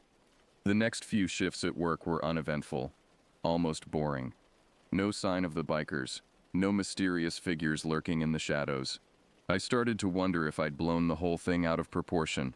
Maybe it had just been a couple of rough-looking guys passing through town. Maybe the bikes I'd seen near my apartment were just a coincidence. But then came Friday night, and everything changed. I was working the closing shift again, 4 p.m. to midnight. The sun had set early, as it does in late October, leaving the world outside the gas station shrouded in darkness. Inside, under the harsh fluorescent lights, I tried to keep myself busy with mundane tasks, restocking shelves, mopping floors, anything to keep my mind occupied. Around 10 p.m., the bell above the door chimed. I looked up, my heart skipping a beat, but it was just old Pete, a regular who came in most nights for his ritual six-pack and scratch-off tickets. "Evening," he grunted, making his way to the beer cooler. I nodded in response, watching as he grabbed his usual brand and shuffled to the counter. As I rang him up, I noticed he seemed more agitated than usual, his roomy eyes darting around the store. "Everything okay, Pete?" I asked as I bagged his beer. He leaned in close, his breath sour with alcohol. "You be careful out there," he said, his voice low and urgent. "Something ain't right in these parts lately." A chill ran down my spine. "What do you mean?" Pete glanced around again, as if afraid someone might overhear. "Been seeing things," he muttered. "Out in the desert. Shapes moving at night. Sounds that ain't natural." He shook his head. "And folks going missing. More than usual." I thought of the news report about the missing hiker. "You mean like that guy in Red Rock Canyon?" Pete's eyes widened. "That's just what they're telling folks. But I heard from my buddy who works search and rescue. Says they found that guy's backpack. Or what was left of it." He leaned in closer. "Says it looked like something had chewed on it." My mouth went dry. "Come on, Pete," I said, trying to keep my voice steady. "You know how rumors get started around here." He shrugged, gathering up his purchases. "Believe what you want, but I'm telling you, something's out there, something hungry." With that ominous pronouncement, he shuffled out into the night, leaving me alone with my thoughts. I tried to shake off Pete's words, to focus on my work. But as the hours ticked by, I found myself glancing more and more at the darkness beyond the windows. Every shadow seemed to move. Every rustle of wind sounded like footsteps. By the time midnight rolled around, I was a bundle of nerves. I rushed through my closing routine, eager to get out of there and back to the relative safety of Cassie's apartment. Record. As I finished up the closing routine, my hands shaking slightly as I counted out the register, I heard a sound that made my blood run cold. The low rumble of motorcycle engines, growing louder by the second. My first instinct was to call Cassie, but I realized with a sinking feeling that my phone was in my car. I was trapped. The engines cut off abruptly, leaving an eerie silence in their wake. Through the glass doors, I could see two figures dismounting from their bikes. Even in the dim light of the parking lot, I recognized the hulking shape of the larger biker from a few nights ago. My mind raced. The back door was locked, company policy, and the only way out was through the front, right past them. I ducked down behind the counter, praying they hadn't seen me, and fumbled for the ancient landline phone we kept for emergencies. Just as my fingers closed around the receiver, the bell above the door jangled. Heavy footsteps entered the store. "We're closed," I called out, trying to keep the tremor out of my voice. "You'll have to come back tomorrow." A low chuckle was the only response. The footsteps came closer, slow and deliberate. I could hear them moving through the aisles, knocking things off shelves. "Come on out, little mouse," a gravelly voice called. It was the big guy. "We just want to talk." I stayed silent, my heart pounding so hard I was sure they could hear it. The phone felt useless in my hand. Even if I managed to call for help, the nearest police station was at least 20 minutes away. The footsteps stopped right in front of the counter. I held my breath, pressing myself as far back against the wall as I could. For a long moment there was silence. Then, without warning, a massive hand slammed down on the counter above me. I couldn't help it. I let out a startled yelp. "There you are," the voice growled, filled with a terrible satisfaction. I knew I couldn't hide anymore. Slowly, shakily, I stood up. The big biker was leaning over the counter, his scarred face twisted into a grin that showed too many teeth. His partner, the smaller one, was by the door keeping watch. "What do you want?" I asked, hating how small my voice sounded. The big guy's grin widened. "Like I said, we just want to talk about what you saw the other night." I frowned, confused. What I saw, I didn't see anything. He leaned in closer, his breath hot and sour. Oh, I think you did. Out in the desert. You saw something you weren't supposed to see. My mind raced. I hadn't been out in the desert at night in weeks. What was he talking about? Before I could respond, the smaller biker called out, "We've got company." Headlights swept across the parking lot as a car pulled in. The big biker cursed under his breath. "This isn't over," he growled at me. "We'll be seeing you real soon." With that, they were gone, the bell jangling as they rushed out. I heard their motorcycles roar to life and fade into the distance. I was still standing there shaking when Cassie walked in. "Hey, I thought I'd swing by and give you a ride home," she said, then paused, taking in my pale face and trembling hands. "What happened? Are you okay?" I opened my mouth to respond, but no words came out. Instead, to my horror and embarrassment, I burst into tears. Cassie was at my side in an instant, her arm around my shoulders. "It's okay," she soothed. "You're safe now. Let's get you out of here." As we drove away from the gas station, I managed to choke out what had happened. Cassie listened, her face growing more concerned with each detail. "We need to call the police," she said when I finished. I shook my head. "And tell them what? That some scary-looking guys came into the store and said cryptic things. They were gone before you showed up. There's no evidence, no crime." Cassie frowned but didn't argue. "Okay, but you're staying with me again tonight. No arguments." I nodded gratefully. The thought of being alone in my apartment was more than I could bear. As we drove through the quiet streets of Milldale, a thought struck me. "Cassie," I said slowly, "do you remember that missing hiker? The one from the news?" She nodded. "Yeah, what about him?" "The big biker. He said something about me seeing something I wasn't supposed to see. Out in the desert." I swallowed hard. What if it's connected somehow?" Cassie was quiet for a long moment.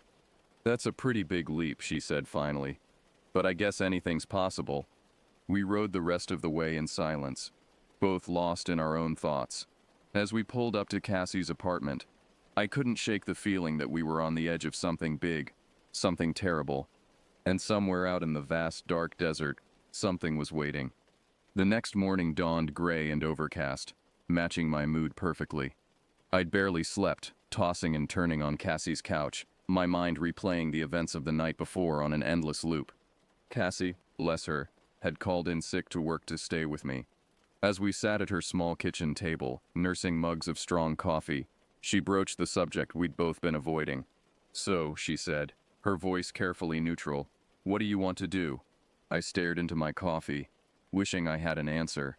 Part of me wanted to pack up and leave town, to put as much distance between myself and whatever was happening as possible. But another part, a part I didn't quite understand, felt compelled to dig deeper. I think," I said slowly, "I need to find out what's going on. What those guys think I saw." Cassie nodded, as if she'd been expecting this. "Okay, where do we start?" I blinked, surprised. "We?" She rolled her eyes. "You didn't think I was going to let you do this alone, did you? We're in this together now." The rush of gratitude I felt was almost overwhelming. I reached across the table and squeezed her hand. "Thank you," I said softly. We spent the morning brainstorming, trying to connect the dots between the bikers, the missing hiker, and whatever was happening out in the desert. By lunchtime, we had a plan, or at least the beginnings of one. "Okay," Cassie said, looking over our notes. "So we know the hiker, Michael Chen, went missing in Red Rock Canyon. That's our starting point." I nodded. "And old Pete mentioned his buddy in search and rescue found Chen's backpack, or what was left of it." Cassie frowned. "That wasn't in the news reports.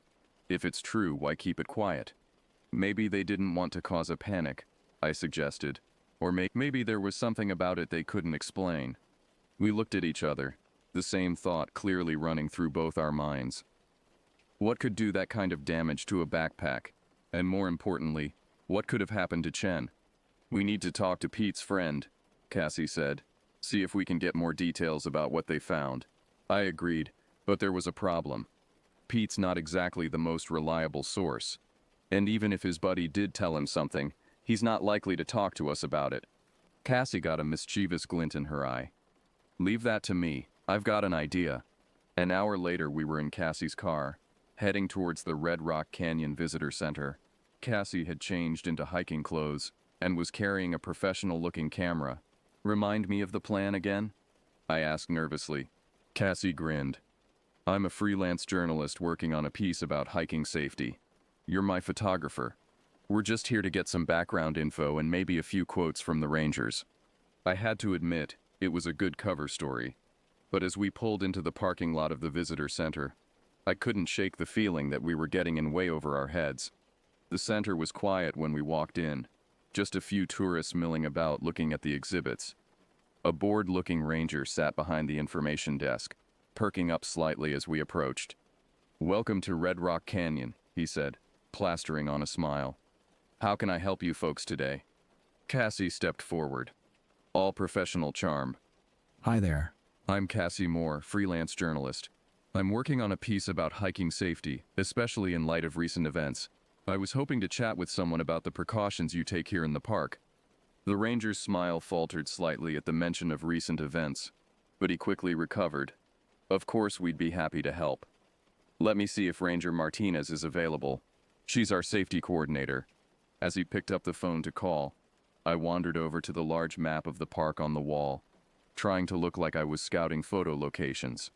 In reality, I was straining to hear the ranger's hushed conversation. Journalist asking questions. Yeah, about that. You sure?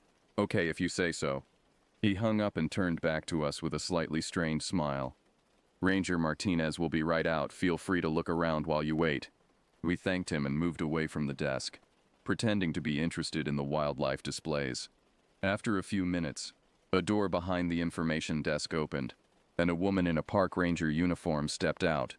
Ranger Martinez was older than I expected, probably in her late 50s, with streaks of gray in her dark hair and lines around her eyes that spoke of long days in the sun. But there was a sharpness to her gaze that made me nervous. Ms. Moore, she said, approaching us. I'm Ranger Martinez. I understand you have some questions about our safety protocols.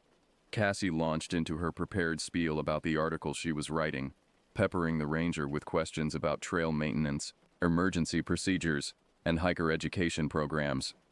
I had to admire her dedication to the role. If I hadn't known better, I would have believed she was a real journalist. As they talked, I noticed Ranger Martinez relaxing slightly, her answers becoming less guarded. Cassie must have sensed it too, because she chose that moment to broach the subject we'd really come for. Of course, recent events have brought hiking safety into sharp focus, Cassie said carefully. The disappearance of Michael Chen, for instance. Has that changed any of your procedures? Ranger Martinez's expression tightened almost imperceptibly. We're always evaluating and updating our safety measures, she said smoothly. But I'm afraid I can't comment on ongoing investigations. Cassie nodded understandingly. Of course, I completely understand. It must be difficult, though, especially if there were any unusual circumstances surrounding the disappearance. For a moment, I thought Ranger Martinez was going to shut us down completely. But then something in her expression shifted, almost like she was making a decision. Why don't we continue this conversation in my office? She said quietly. There are some things you should know, off the record, of course. Cassie and I exchanged a quick glance. This was more than we'd hoped for. As we followed Ranger Martinez to her office, my heart was pounding. Whatever she was about to tell us, I had a feeling it was going to change everything. Little did I know just how right I was. Ranger Martinez's office was small and cluttered, the walls covered in maps and wildlife posters. She gestured for us to sit in the 2 chairs across from her desk, then closed the door behind us. For a long moment she just stood there, her back to us, as if gathering her thoughts. When she finally turned around, her face was grave. What I'm about to tell you doesn't leave this room, she said, her voice low and intense. Do you understand? Cassie and I nodded, not trusting ourselves to speak. Ranger Martinez sat heavily in her chair, suddenly looking much older than she had just minutes ago. The official story is that Michael Chen went missing while hiking. That's true, as far as it goes. What we didn't tell the public is what we found. She reached into a drawer and pulled out a manila folder, spreading its contents on the desk. Photos spilled out. Crime scene photos, I realized with a jolt. This is what was left of Chen's campsite, Ranger Martinez said, pointing to one of the images. I leaned in, my stomach churning. The photo showed a clearing, the ground torn up as if by some massive struggle. Shreds of what might have been a tent were scattered about, and dark stains marred the rocky soil. At first, we thought it might have been a bear attack, the ranger continued. But the evidence, it didn't fit. The claw marks we found were all wrong, too big, too widely spaced, and there was this. She pushed forward another photo. It took me a moment to make sense of what I was seeing. It looked like a footprint, pressed deep into the mud, but it was enormous, easily twice the size of a human foot. And the shape, it was all wrong, with what looked like sharp claws at the end of each toe. What? I started to say, but my voice failed me. Ranger Martinez's eyes met mine, and I saw a mixture of fear and determination there. We don't know, she said simply. In all my years working these canyons, I've never seen anything like it. But whatever made that print, whatever attacked Chen's camp, it's still out there. Cassie spoke up, her voice surprisingly steady. Why keep this quiet? Shouldn't people be warned? The ranger sighed. You have to understand, tourism is the lifeblood of this area. If word got out about whatever this is, it would destroy the local economy, not to mention cause a panic. She shook her head. We've increased patrols, especially at night. But until we know more, until we can find this thing. How many? I asked suddenly. Both women looked at me, confused. How many people have really gone missing out here? Ranger Martinez was quiet for a long moment. Too many, she said finally. Chen was the most recent, but he wasn't the first. We've had 5 disappearances in the past year that fit this pattern, that we know of. The implications of that last statement hung heavy in the air. Why are you telling us this? Cassie asked. The ranger's gaze was steady. Because I'm tired of lying. Because people need to know what they're really facing out there. And because, she hesitated, then seemed to make up her mind. Because I think you two might be able to help. Us, I said, startled. How? You're not really a journalist, are you? Ranger Martinez said to Cassie, a hint of a smile on her face. And you're not a photographer. You're here because of what happened at the gas station. I felt the blood drain from my face. How did you... Small town, she said simply. Word gets around. And those bikers you mentioned? They've been sniffing around here too, asking questions about the disappearances. My mind was reeling. Do you think they're connected to whatever this is? Ranger Martinez shrugged. I don't know, but I do know they're not who they say they are. And I think they know more than they're letting on. She leaned forward, her expression intense. Look, I can't investigate this officially. Too many higher-ups want it all kept quiet. But you two, you're already involved. You could go places, ask questions that I can't. I looked at Cassie, saw the same mix of fear and determination on her face that I felt. What exactly are you asking us to do? I said slowly.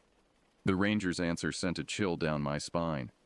I want you to find out what's really happening in Red Rock Canyon. And I want you to stop it, before anyone else disappears. As we left the ranger station, my head was spinning. The weight of what we'd learned, of what we'd agreed to do, felt almost crushing. Cassie and I walked in silence to her car, both lost in our own thoughts. It wasn't until we were on the road, the stark beauty of the desert landscape blurring past the windows, that she spoke. Are we really doing this? She asked, her voice a mixture of excitement and fear. I took a deep breath, staring out at the rugged landscape. I don't think we have a choice, I said finally. Whatever's out there, it's not going to stop on its own. And if we don't do something, more people are going to disappear. Cassie nodded, her hands tightening on the steering wheel. So where do we start? We spent the rest of the drive back to town planning our next move. We decided our first step should be to gather more information about the disappearances, about the bikers, about anything strange happening in or around Red Rock Canyon. We need to talk to old Pete again, I said. See if we can get more details about what his search and rescue buddy told him. Cassie agreed, and we should dig into the backgrounds of the missing hikers. Maybe there's a connection we're not seeing. As we pulled up to Cassie's apartment, a thought struck me. What about your online classes? And our jobs? We can't just drop everything to play detective. Cassie chewed her lip thoughtfully. I can put my classes on hold for a bit. Say there's a family emergency or something. As for work, she trailed off. Then her eyes lit up. Actually, I might have an idea about that. Let me make a few calls. While Cassie was on the phone, I tried to piece together everything we knew so far. The disappearances, the strange footprint, the bikers who seemed to know more than they should. It all pointed to something big, something dangerous. But what? I was so lost in thought that I jumped when Cassie tapped me on the shoulder. Good news, she said, grinning. I called in a favor with my aunt. She owns that little bookstore downtown, remember? She's agreed to give us both part-time jobs, flexible hours, cash under the table.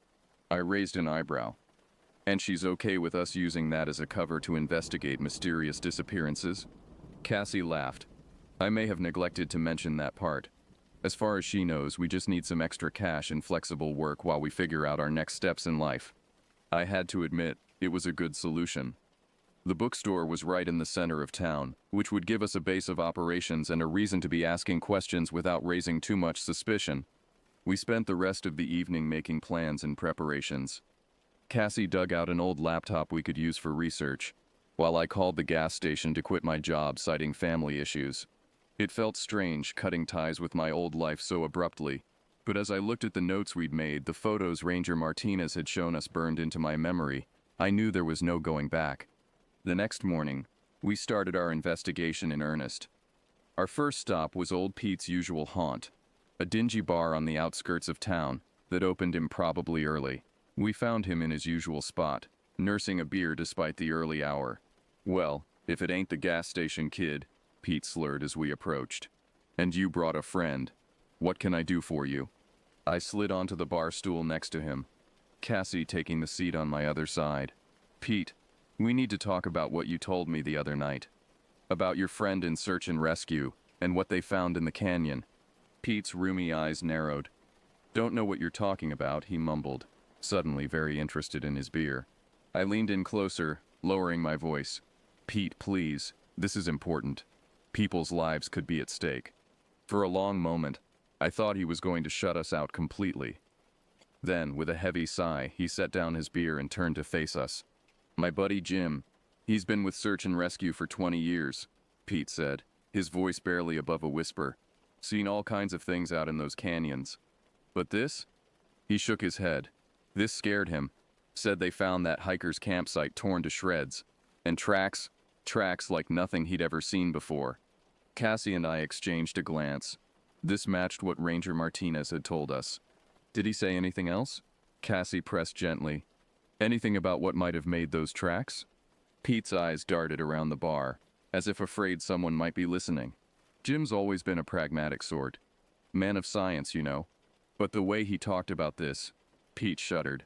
He said it was like something out of a nightmare. Said the claw marks they found. They went clean through solid rock. A chill ran down my spine. What kind of creature could do that? Pete, I said carefully, has Jim noticed anything else strange lately? Any other unusual sightings or incidents? Pete was quiet for a long moment, clearly wrestling with whether to say more. Finally, he leaned in close, his breath sour with alcohol. Jim told me they've been hearing things out there at night. Noises that ain't natural, and sometimes, when they're out on patrol. Pete's voice dropped even lower. Sometimes they feel like they're being watched. Like there's something out there in the dark, just waiting. As we left the bar, my mind was racing. Everything Pete had told us seemed to confirm our worst fears. That there was something out there in the canyon, something dangerous and unknown. We need to go out there, I said as we got into Cassie's car. We need to see for ourselves. Cassie looked at me, her face pale but determined. I know, she said, but we can't just go rushing in unprepared. We need a plan, and we need supplies. She was right, of course. Whatever was out there had already taken down experienced hikers. We couldn't just wander into the canyon and hope for the best. We spent the next few days preparing. We bought hiking gear, stocked up on supplies, and pored over maps of the canyon. We also did our best to dig into the backgrounds of the missing hikers, looking for any connections or patterns. What we found was unsettling. While the disappearances seemed random at first glance, we noticed that they all occurred in roughly the same area of the canyon, an area that according to the maps contained a network of caves that had never been fully explored. As we made our final preparations, I couldn't shake the feeling that we were missing something important. The bikers, the footprints, the caves. How did it all fit together? The night before we were set to head into the canyon, I had a dream. I was standing at the mouth of a cave, darkness yawning before me. From deep within I heard a sound, a low rumbling growl that seemed to shake the very ground beneath my feet. And then emerging from the shadows, I saw a pair of glowing yellow eyes. I woke with a start, my heart pounding. As the first light of dawn crept through the windows, I knew with a certainty I couldn't explain that we were on the verge of uncovering something big, something that would change everything. Little did I know just how right I was. The morning dawned crisp and clear as Cassie and I loaded our gear into her car. We told her aunt we were taking a few days off for a camping trip. Not entirely a lie, but far from the whole truth. As we drove towards Red Rock Canyon, an uneasy silence settled between us. The weight of what we were about to do, the dangers we might face, seemed to press down on us like a physical presence. "You know," Cassie said suddenly, breaking the silence, "it's not too late to turn back. We could just go home, pretend none of this ever happened." I looked at her, saw the mix of fear and determination in her eyes that I knew mirrored my own. "Could you really do that?" I asked softly. "Knowing what's out there, knowing more people might disappear." She sighed, shaking her head. "No, I couldn't. I wanted to make sure you knew we had a choice." I reached over and squeezed her hand. We made our choice the moment we agreed to help Ranger Martinez. Whatever happens, we're in this together. We arrived at the Canyon Visitor Center just as it was opening. Ranger Martinez was waiting for us, her face grim. "Are you sure about this?" she asked as we gathered our backpacks from the car. I nodded. "We're sure. Any last-minute advice?" The ranger handed us each a small device. "Emergency beacons," she explained. "If you run into trouble, activate them. I'll have a team standing by." She hesitated, then added, "But understand, if you activate those beacons, I won't be able to keep this quiet anymore. It'll mean involving the authorities, the media." "We understand," Cassie said. "We'll only use them if absolutely necessary." Ranger Martinez nodded. "Good luck," she said softly. "And be careful out there." With one last look at the safety of the visitor center, we shouldered our packs and set off into the canyon. The first few hours of our hike were uneventful. The beauty of the landscape was breathtaking. Towering red rock formations, scrubby desert plants clinging to life in the harsh environment, the vast blue sky stretching endlessly above us. If it weren't for the knot of anxiety in my stomach, it would have been a perfect day for a hike. As we moved deeper into the canyon, following the rough map Ranger Martinez had given us, the terrain became more challenging. We scrambled over boulders, squeezed through narrow passages, always moving towards the area where the disappearances had occurred. It was late afternoon when we reached the first cave entrance. The mouth of the cave yawned before us, a dark slash in the red rock face. I couldn't help but think of my dream, of those glowing eyes emerging from the darkness. "Should we go in?" Cassie asked, her voice hushed. I checked our map. "This isn't the main cave system we're looking for," I said, "but it might be worth checking out. We've got a few hours of daylight left." We clicked on our headlamps and stepped into the cave. The temperature dropped immediately, a welcome relief from the desert heat. Our lights cast eerie shadows on the cave walls, creating shapes that seemed to move in the corner of my eye. We moved slowly, carefully, our eyes scanning for any sign of, well, anything unusual. But aside from some ancient petroglyphs carved into the walls, the cave seemed unremarkable. We were about to turn back when Cassie suddenly grabbed my arm. "Look," she whispered, pointing her light at the cave floor. At first, I didn't see what had caught her attention. Then, as I looked closer, I saw it, a footprint pressed into the soft sand of the cave floor. A footprint that matched the photo Ranger Martinez had shown us. My heart began to race. It's here, I breathed. Whatever made those tracks at the campsite, it's been in this cave. Cassie nodded, her face pale in the glow of our headlamps. The track looks fresh, she said. It could still be nearby. As if in response to her words, a low rumbling growl echoed through the cave. It was the same sound from my dream, a sound that seemed to vibrate in my very bones. We looked at each other, eyes wide with fear. Without a word, we turned and ran, scrambling back towards the cave entrance. Behind us, the growl grew louder, accompanied by the sound of something large moving through the cave. We burst out into the fading daylight, gasping for air. Behind us, the growling stopped abruptly, as if whatever had made the sound was unwilling to venture out into the open. What was that? Cassie panted, bent over with her hands on her knees. I shook my head, still trying to catch my breath. I don't know, but I think we just found what we've been looking for. As the adrenaline began to fade, I realized we had a decision to make. Night was falling, and we were deep in the canyon, far from any help. Do we make camp here, knowing that thing might be nearby? Or do we try to hike back in the dark, risking injury on the treacherous terrain?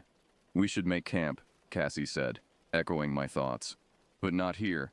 We need to find somewhere defensible, somewhere with a clear view of our surroundings. I nodded in agreement. We quickly gathered our gear and set off, looking for a suitable campsite. As we hiked, I couldn't shake the feeling that we were being watched, that something was following us just out of sight. We finally found a spot as the last light was fading from the sky. A small plateau with a clear view in all directions, backed by a sheer cliff face.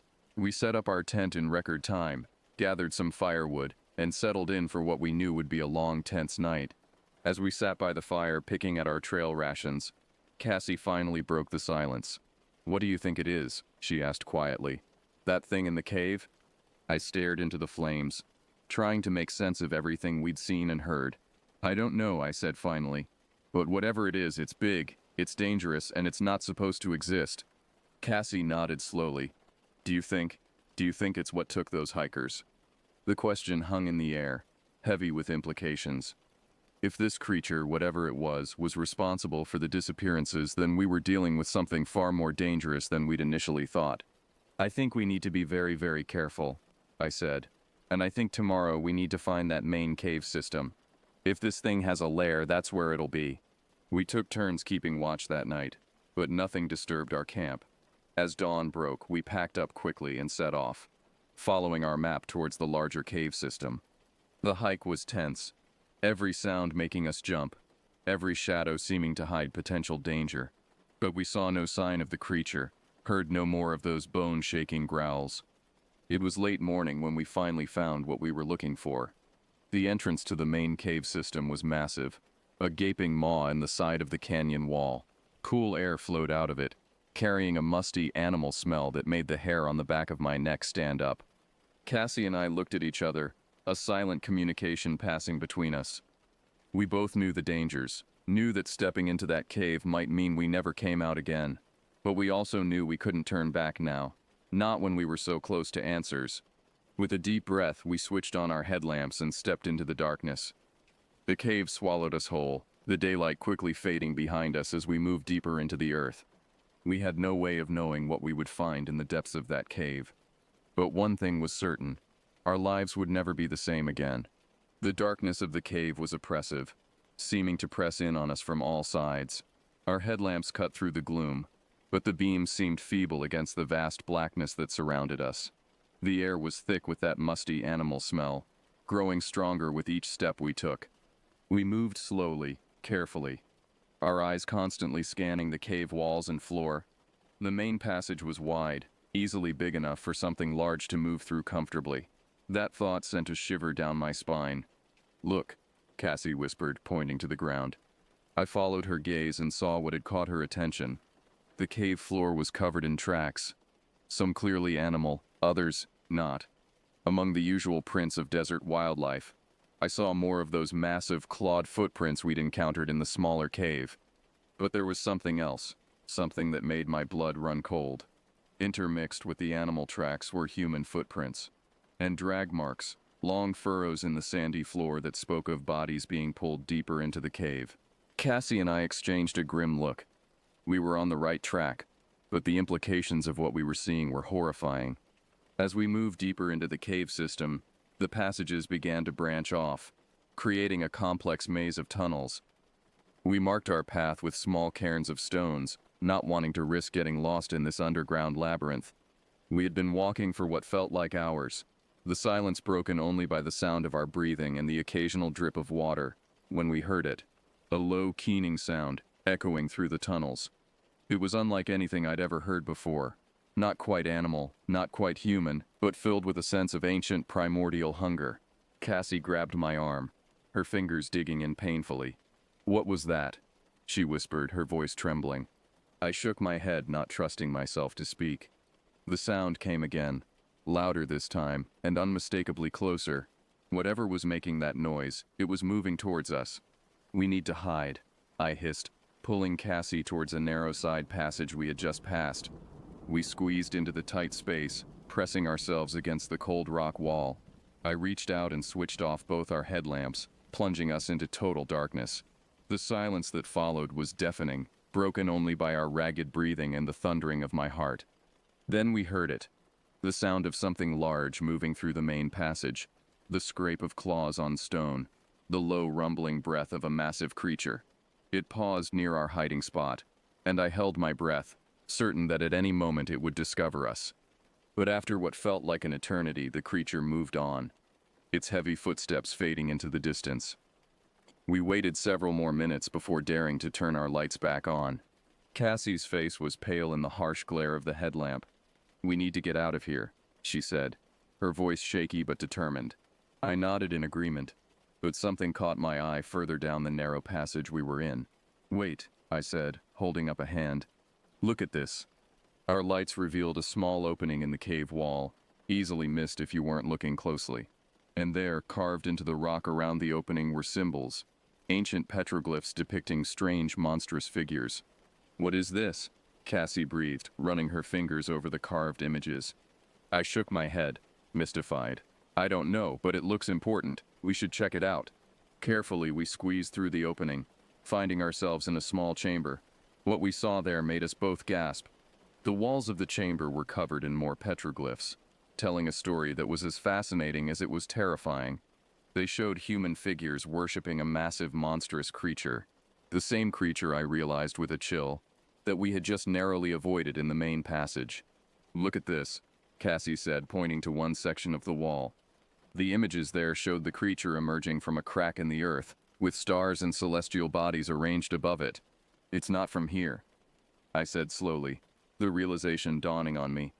Whatever this thing is, it came from somewhere else, maybe another planet or another dimension. Cassie nodded, her eyes wide.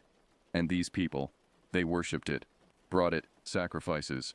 The implications of that last word hung heavy in the air between us. We both thought of the missing hikers, the drag marks we had seen on the cave floor. As we studied the petroglyphs, a pattern began to emerge. The images seemed to be telling us not just about the creature's origins, but about its weaknesses. "Look here," I said, pointing to one section. "They're showing the creature retreating from fire and from sunlight." Cassie leaned in closer. "And this part," she said, "I think it's showing some kind of ritual. A way to banish the creature, send it back where it came from." We spent the next hour carefully documenting everything we saw, taking photos with our phones and making sketches in our notebooks. By the time we were done, we had a clearer picture of what we were dealing with, and how we might stop it. But as we prepared to leave the chamber, we heard that bone-chilling sound again, the keening cry of the creature, much closer this time. "It's coming back," Cassie whispered, fear evident in her voice. I nodded grimly. "We can't stay here. We need to make a run for it." We burst out of the small chamber and back into the main passage, our headlamps bouncing wildly as we ran. Behind us, we could hear the creature's roar, the sound of its massive body squeezing through the tunnels in pursuit. We ran blindly, no longer caring about marking our path, focused only on finding the way out. The sound of the creature grew louder, closer, with each passing second. Just when I thought we couldn't run any further, I saw a glimmer of light ahead. The cave entrance. There, I shouted to Cassie. We're almost out. We put on a final burst of speed, lungs burning, muscles screaming in protest. Behind us, the creature let out a deafening roar that shook the very walls of the cave. We burst out into the sunlight, the sudden brightness momentarily blinding us. I expected to feel the creature's claws at any moment, but the attack never came. When our eyes adjusted, we turned to look back at the cave entrance. There, just inside the shadows, we saw it. A massive hulking shape, its yellow eyes glowing with malevolence. But it didn't follow us out into the daylight. Remembering what we had learned from the petroglyphs, I grabbed Cassie's arm. Quick, I said. We need to find some way to block the entrance. It can't come out in the sunlight. Working quickly, we gathered rocks and boulders, piling them in front of the cave mouth. It wouldn't hold the creature forever, but it might buy us some time. As we worked, I activated the emergency beacon Ranger Martinez had given us. Within an hour, we heard the sound of approaching helicopters. The next few days passed in a blur. We told our story to Ranger Martinez, and then to a team of government officials who arrived soon after. At first, they were skeptical, but the evidence we had gathered, the photos, the sketches, the tracks we had documented, was hard to ignore. A large-scale operation was launched to seal off the cave system. Experts were brought in to study the petroglyphs and to try to understand the nature of the creature we had encountered. Cassie and I were sworn to secrecy, told that revealing what we had seen could cause widespread panic. But we were also thanked for our bravery, for uncovering a threat that had been lurking unknown for who knows how long. In the months that followed, we tried to return to our normal lives. But how do you go back to normal after something like that? The nightmares were frequent, the feeling of being watched in the dark never quite going away. But we had each other, and the knowledge that we had made a difference. That we had saved lives, even if the world would never know about it. Sometimes on quiet nights I find myself looking up at the stars, wondering about what else might be out there, wondering if the creature we encountered was truly one of a kind, or if there are more like it waiting in the dark spaces between the stars. One thing I know for certain, I'll never look at the world the same way again. There are things out there, ancient and powerful things, that defy our understanding of reality. And sometimes, just sometimes, those things find their way into our world. But as long as there are people willing to stand against the darkness, to shine a light into the unknown, there's hope. Cassie and I learned that in the depths of that desert cave, and it's a lesson I'll carry with me for the rest of my life.